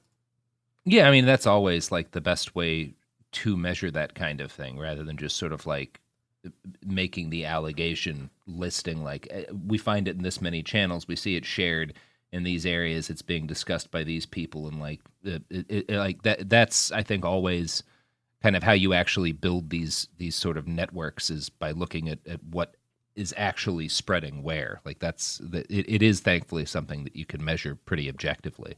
And like they are fostering it with the amount of stuff they talk about, like George Soros, and the amount of stuff that they, like, the way they frame breaking news has that editorial bent where it's very clear that it's getting pushed in a specific direction. Like that is a thing that you can observe by reading the type of narratives they're weaving via how they report information. The topics that they choose to cover are topics that resonate very deeply with conspiracists and with far-right extremist communities. If I had to speculate, I will say, at least since the article has come out, they've done a better job of moderating their Telegram channel, at least for now. So, good job, Disclosed TV. You can't find links to Europa: The Last Battle there anymore. You can still find very rampant homophobia slurs, because they clearly auto-blocked some words, but people can shorten them or use different spellings for those words to still be used in the channel. There's still anti-Semitic, coded anti-Semitic references as well, responding to something saying "oy vey," for example, which is something that tends to be used by a lot of neo-Nazis and anti-Semites. Yeah, I mean, and if you do any amount of research on Telegram, you will find forwarded links to this channel everywhere. Like, if it is so massive, the footprint that they have currently in the cycle of forwarding posts specifically on Telegram. And I mean, they're getting a lot of traction on it because they have stuff framed in a way that's really easy for them to have those stuff like line up with the communities that promote those types of worldviews. And promote the narratives that they want to foster. So let's see. Let's have another quick break, and then let's maybe talk about your big master's project, which is really interesting. Yeah, can I do it? Yeah. Can I do the? You know what isn't Telegram? Literally these ads, unless we get an ad by Telegram, which we are primarily sponsored by the Durov brothers, but that's for a separate project. Great. My favorite ad is the one where it's the kid playing and they find a gun. Oh yeah, that's my favorite. We're back. We are. Thanks. Great job. Great work. I hope everybody enjoyed that kid finding a gun again and firing it. Yeah. So there's one of my favorite tweets recently was like somebody. It was somebody like clipped a screen grab of a news article that was like a toddler has shot someone every day in the United States for the last 3 years, and somebody quote tweeted and said, "Somebody fucking stop him." It's very good. The last thing I want to talk about is just kind of why news aggregators are bad in the first place, and examples of which we've seen the past few years and how they contribute to disinformation, specifically in how they don't do sourcing for any claims and they try to make themselves a primary source even though they're not. And then also would love to talk about your very fancy project. So, yeah, we saw a lot of news aggregators in 2020 that like... during the protest specifically, that spawned and killed many a news aggregator account, which did not help things very much. And this is an issue that strikes across the political spectrum. Yes. I mean, one of the biggest instances of that would be an account called AnonCat, right? That was what they're called. I was thinking of. Yeah. Who, marketed themselves towards the left wing. And I don't know what their intentionality was. They may have had their heart in the right place. I have no idea. And I'm not going to speculate on that right now. But the effect that they caused was damaging to how information's disseminated, specifically in high stress events. Like for instance, the Rittenhouse shooting, like stuff like that. The big protests, accounts. The demos around that, before that. Yeah, before that. Yes. Yeah. Like, and in fostering that very fast-paced, unverified information circulation, that gets a lot of retweets. It gets a lot of eyeballs on it, but it's hard. It makes it very hard to backtrack claims because they do not want to link to other accounts because they're mostly interested in growing their own account. I will say, Disclose has gotten better about linking to the sources, even if the title and the tweet don't necessarily match what is in the story they link to. Yeah, or at least someone could take a different interpretation from the two. Yes. So just like, news aggregation and the way it intersects with disinformation and misinformation, not just a problem for the far right, not just a problem for the right wing, not just a problem for liberals, not just a problem for leftists. This is the thing that anyone can really grasp onto. And some of it's accidental, some of it's intentional, right? There's some people might just do this kind of mindlessly, and some people may, do this aggregation with a very specific intent in mind. So just be very careful whenever you have an account that always leads with all caps, like breaking, like news. Like if you have an account that always does that, maybe don't take that account super seriously all the time. Maybe you should find other sources of info that don't always start the tweets with breaking news in all caps. Or my advice to people, if they do want something like that, find an actual news source. There is plenty of valid criticism to be made against, these mainstream media, MSM, centrist stuff from even from the left. There's criticism, but you have to find some way of finding your own meaning and understanding of what is going on in the world around you. I think AP, CNN, Reuters. Yeah, and on that point, I think that is part of why I think Disclose can succeed, or like what they did can succeed, even like when I see stuff shared on the left, even by like anarchists, because it is a not mainstream media news source. The way they can frame things of sometimes, rarely, will match up with like an actual anarchist views, and they'll be like, yeah, I'm going to share it from this thing because it does feel like an underground, source. It's not, you're not sharing a CNN article so you feel better, because instead you're sharing something that is not in the mainstream. So like I get that I get that pull to not Something that is a support that. disingenuous reading of a CNN article instead. Yeah, but instead it's not actually better. It's just marketing. They're just tricking you via aesthetics and branding, and that's all that it is, right? So maybe you should learn to see past the marketing and branding of those types of things and look at the actual content of what's being shared. What is the university project thing that has been taking up a lot of your time? Yeah, and so I got back in the U.S. and I got interested, especially in looking at the spread of QAnon in Germany, and that led me down this research path, and brought me especially to Telegram. Again, before it was largely used in right-wing circles in the U.S., although the Nazis have pretty regularly in the U.S. been on Telegram as well. But this led me to look at this and especially to look at Telegram in the context of, as I mentioned, Colin Campbell's concept of the cultic milieu, which I don't know if y'all have talked about that on this before. We have but on Behind the generally... Bastards a couple of times.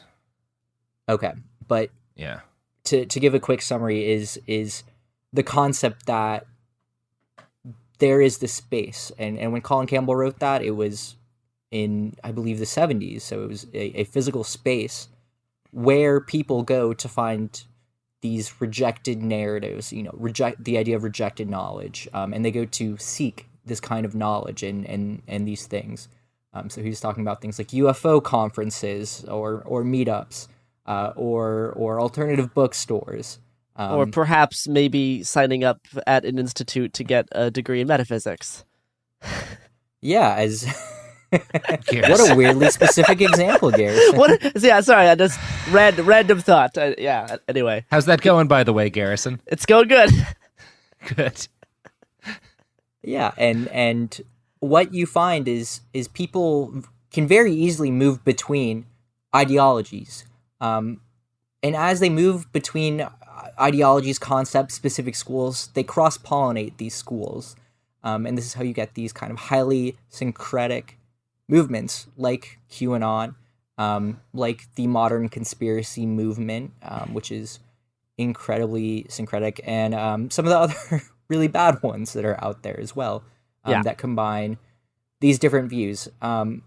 Specifically, when you start combining this type of like cultural mysticism with politics, often you can have very volatile results.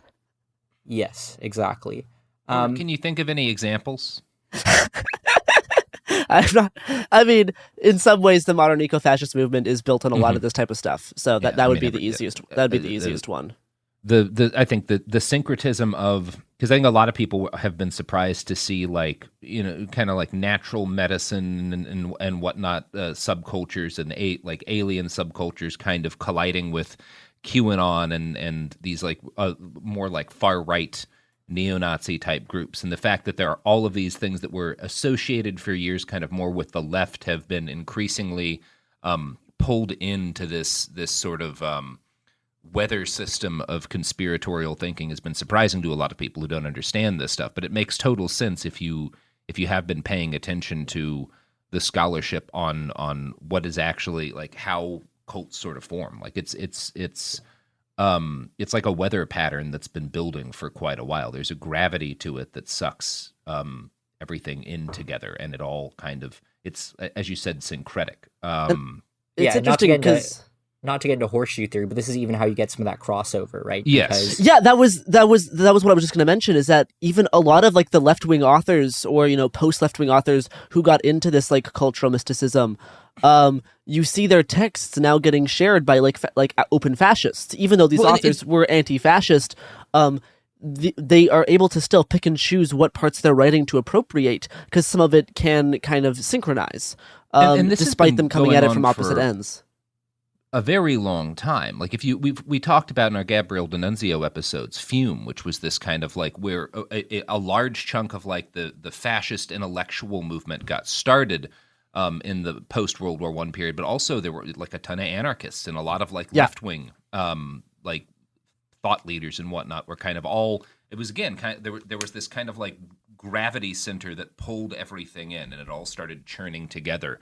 And yeah, we're seeing that happen now, and yeah, it sucks. And that's great. Yeah. To jump back to Campbell, that's one of those examples of those physical spaces that Colin Campbell was talking about, right? Where it's any place that ideas that are rejected by, the orthodox, kind of the establishment. There is overlap. There is not necessarily ideological overlap, but there is an interplay between them as people move between them and as these ideas come into collision with one another. And with the internet, right? Whole different fucking ball game. Yeah, because that space is now everywhere. Yeah, exactly. Yeah.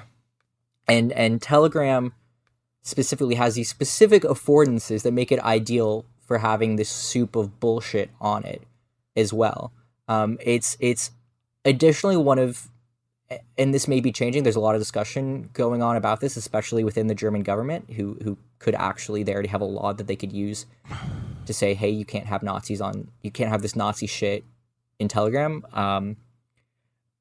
But Telegram is one of these last places where things are largely allowed to spread without any kind of interruption, right? Which I do think, you look at Telegram is used in the Hong Kong uprising as well. It was used for... It was used in the George Floyd uprising. Yeah, the George Floyd uprising as well. And it's these same things that attract different people to it. Time is fake. Abolish linear time. But shoot your clock. Shoot the fucking clock. But okay, Zerson, let's get back to the topic. Yeah, but jumping back into this, Telegram markets itself as this very secure platform. It's probably not, right? It does have. It's certainly not. No, absolutely not. It does have encrypted chats, but that's only for one-to-one messaging between people, and even then, you need to go and make sure that security settings are right. And again, I don't fully trust that. I don't fully trust. I mean, Signal is about as good as it gets, and I don't fully barely trust Signal. Yeah, exactly. I trust conversations when everyone has put their phone inside a Faraday bag in a house, and then we walk 2 miles into the woods. We walked 2 miles into the woods. Then you can have a conversation. Yeah, but Telegram markets itself as this very secure app, right? Which is largely marketing. Its appeal is that it's not WhatsApp. It's not owned by Facebook. It's probably worth acknowledging that because it's also very popular with a lot of people in parts of the global South and countries with authoritarian governments, and has been used for a lot of organizing and can be more secure and also more secure, but also more accessible than any other tool people have access to. I mean, in Syria, it's extremely common for neighborhoods and towns will have Telegram groups for this little village where a lot of stuff gets done over Telegram and places like that. And Telegram sits in this interesting space between social media. It's not a full-on social media site, but it's also not just a messaging app. Telegram is a liminal space. It's kind of hard to categorize. It is an interesting sort of in-between type thing. Yeah, because you can have essentially unlimited. I think the number is in the hundreds of thousands for how many people can join a group message on Telegram. And you also have these one-way messaging thing called channels where one person or group of people can send out messages that appear alongside everyone else's message feed as well. And you can also enable comments on that, which I'll get into in a second. But it's a great way to share information as well. And what I was specifically looking at is the forwarding of messages, because you can forward a message from this one channel into whatever group chat you're in, and it links back to that channel. And I was interested in seeing how far, what connections can we make from this? What kind of zigzagging can we find? And the answer is fucking a lot.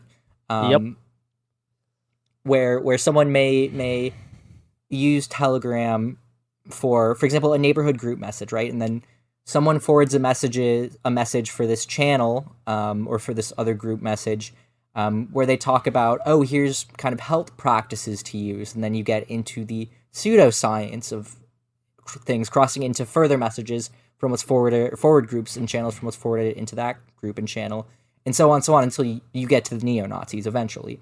And it is a concerted effort on the part of people pushing their ideology, who will go in the comments of these giant channels and say, hey, check out my channel. What's not a real one? Aryan Cooking, which is probably a channel, but probably is. Yeah, great job. Sorry, but check out Yes. check out this or whatever, and especially when QAnon moved on, a lot of promoters moved on. God, it was Telegram. awful. There was organized groups of internet neo-Nazis going on and trying to pill boomers into neo-Nazism. Yeah, and there still are.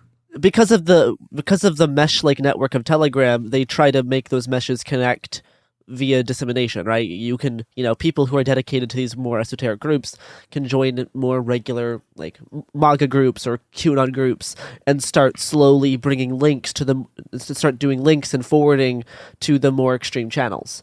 And eventually, that does work. It can be a slow, careful process, or it can be very fast and, bombastic. And it'll, depending on the person, one of them will latch on to one will latch on to the other. Yeah, and before the article came out, what I did see was the specific thing of accounts that I would associate or believe to be neo-Nazi, encouraging people to join their groups and channels in the Telegram group message as well. And I cannot speak to what that looks like right now after the article has come out for legal purposes. And I've been trying to take a break from Telegram for my day-to-day life, and focus on reading actual books. So, but that is something. I can always tell when one of us has been spending time on Telegram because the things we consider jokes get much worse. Yeah. You remember when I found that playlist of Blink-182 Nazi covers? Nazi covers? It was what? There was like 100 of them. Blink 1488 or some bullshit. Blink 1488. God damn it. Yeah. Neo-Nazis. You always you could find the most fucked up stuff. Don't do it. Don't scroll on Telegram. Absolutely do not do it. You're not going to get.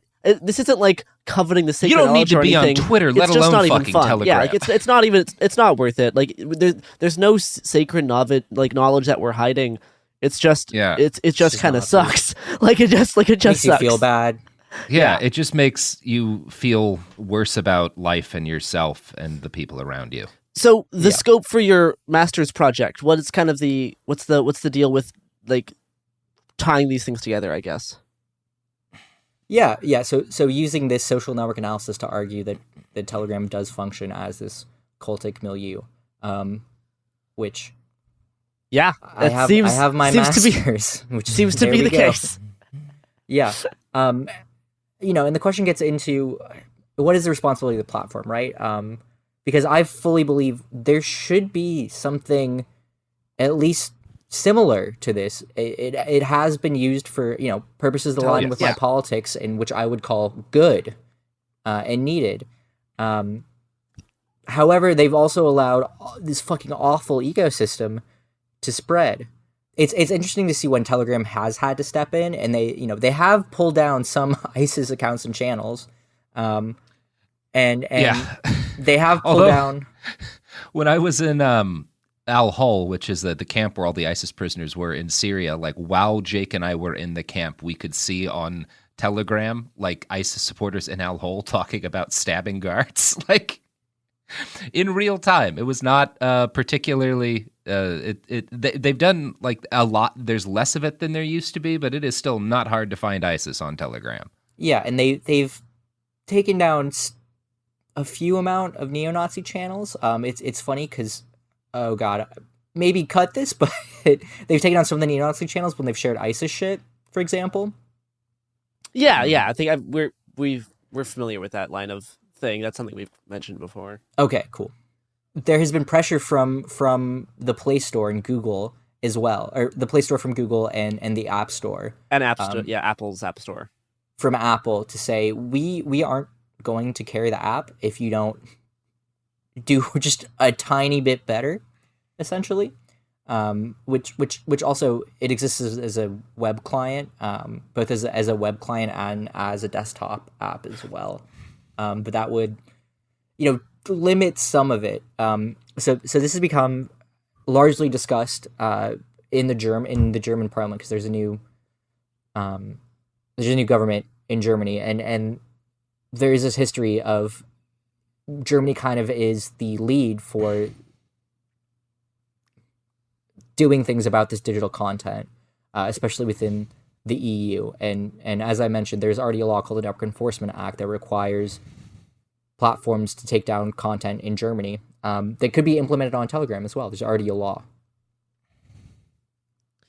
Yeah, I mean, this is like the thing why, what I watch happen lots is, these channels will get shut down and they'll make a new one and they'll shut down that one and make a new one, right? It's this, you see this with like Discord servers, Telegram channels. It is kind of this endless cycle.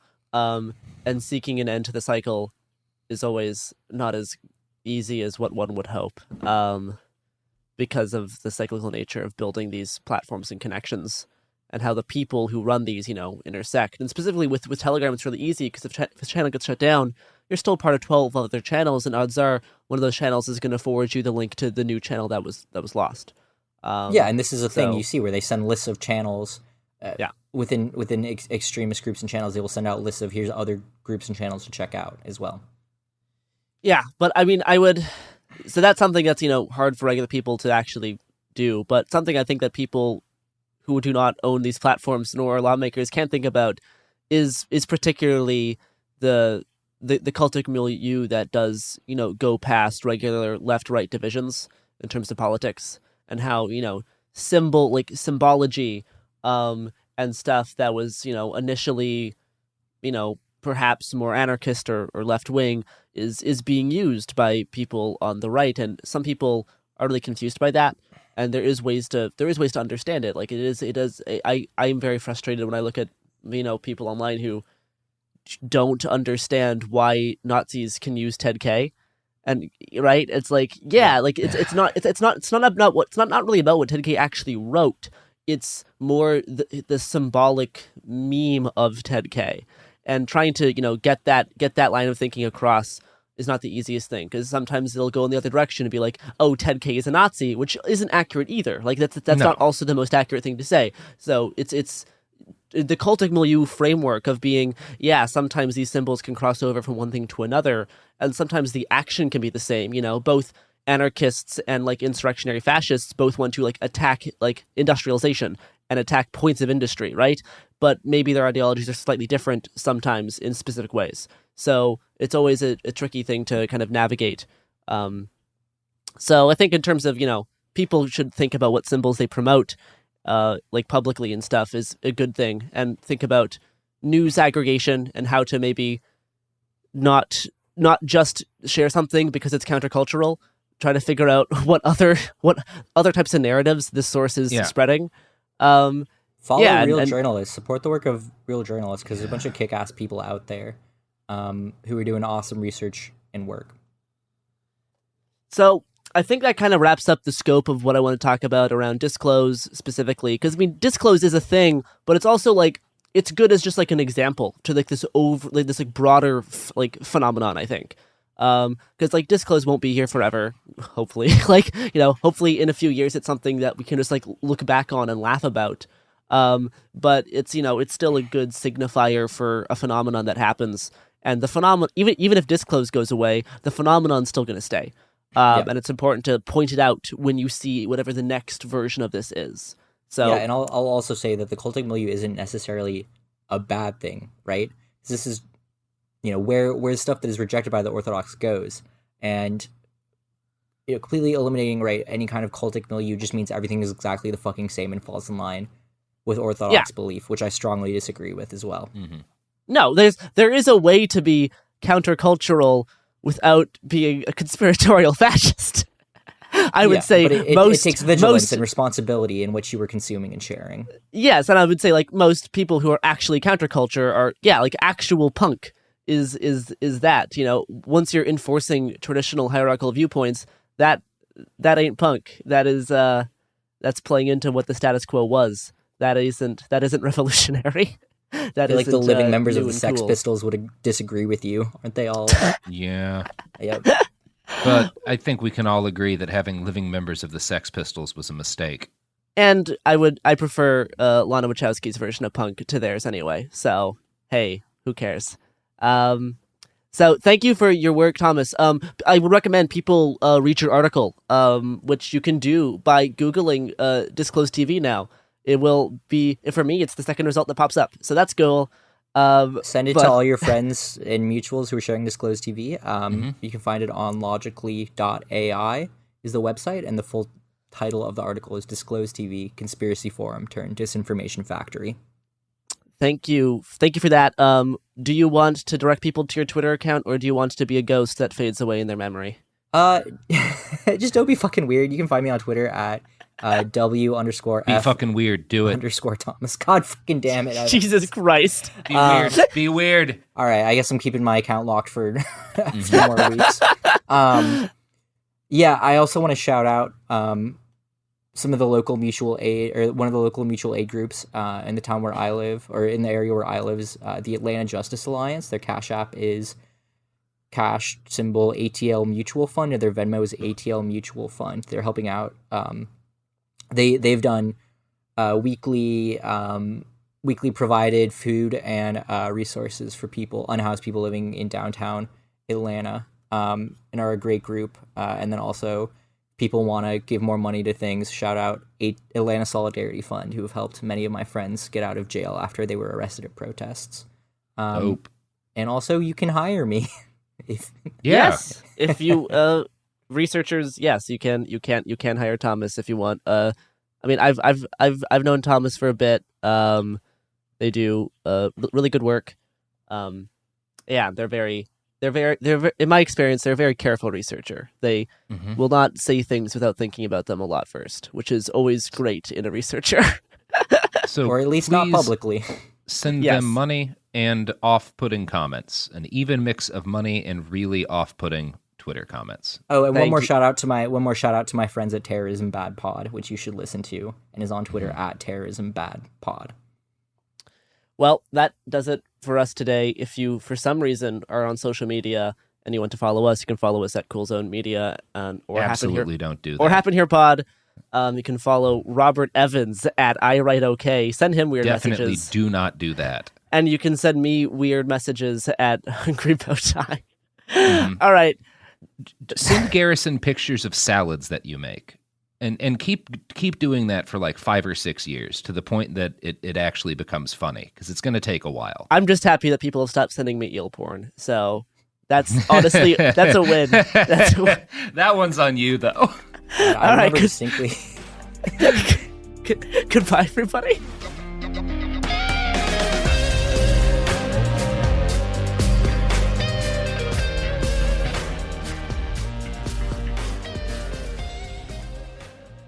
Hey, we'll be back Monday with more episodes every week from now until the heat death of the universe. It Could Happen Here is a production of Cool Zone Media. For more podcasts from Cool Zone Media, visit our website, coolzonemedia.com, or check us out on the iHeartRadio app, Apple Podcasts, or wherever you listen to podcasts. You can find sources for It Could Happen Here updated monthly at coolzonemedia.com/sources. Thanks for listening. What grows in the forest? Our imagination and our family bonds. The forest is closer than you think. Find a forest near you at discovertheforest.org. Brought to you by the United States Forest Service and the Ad Council. I'm Jake Halpern, host of Deep Cover. Our new season is about a lawyer who helped the mob run Chicago. He bribed judges and even helped a hitman walk free, until one day when he started talking with the FBI and promised that he could take the mob down. I've spent the past year trying to figure out why he flipped and what he was really after. Listen to Deep Cover on the iHeartRadio app, Apple Podcasts, or wherever you get your podcasts. From Cavalry Audio comes the new true crime podcast, The Shadow Girls.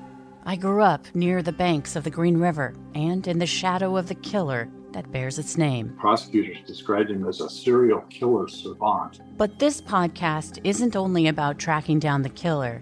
It's about the victims. We stayed in the woods.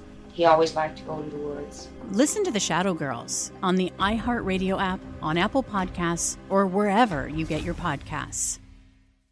What if mind control is real? If you could control the behavior of anybody around you, what kind of life would you have? Can you hypnotically persuade someone to buy a car? When you look at your car, you're going to become overwhelmed with such good feelings. Can you hypnotize someone into sleeping with you? I gave her some suggestions to be sexually aroused. Can you get someone to join your cult? NLP was used on me to access my subconscious. Mind Games, a new podcast exploring NLP, aka Neuro-Linguistic Programming.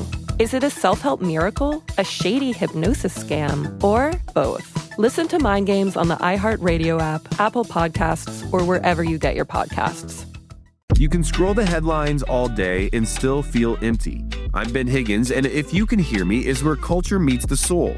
Honest conversations about identity, loss, purpose, peace, faith, and everything in between. Celebrities, thinkers, everyday people, some have answers, most are still figuring it out. And if you've ever felt like there has to be more to the story, this show is for you. Listen to If You Can Hear Me on the iHeartRadio app, Apple Podcasts, or wherever you get your podcasts. Hi, it's Jill Winterstein, host of the Spirit Daughter podcast, where we talk about astrology, natal charts, and how to step into your most vibrant life. And today I'm talking with my dear friend, Krista Williams. It can change you in the best way possible. Dance with the change, dance with the breakdowns. The embodiment of Pisces intuition with Capricorn power moves. So I'm like delusionally proud of my chart. Listen to the Spirit Daughter podcast starting on February 24th on the iHeartRadio app, Apple Podcasts, or wherever you listen to your podcasts. I'm Amanda Knox, and in the new podcast, Doubt, the Case of Lucy Letby, we unpack the story of an unimaginable tragedy that gripped the UK in 2023. But what if we didn't get the whole story? Evidence has been made to fit. The moment you look at the whole picture, the case collapsed. What if the truth was disguised by a story we chose to believe? Oh my God, I think she might be innocent. Listen to Doubt, the Case of Lucy Letby on the iHeartRadio app, Apple Podcasts, or wherever you get your podcasts. This is an iHeart podcast. Guaranteed Human.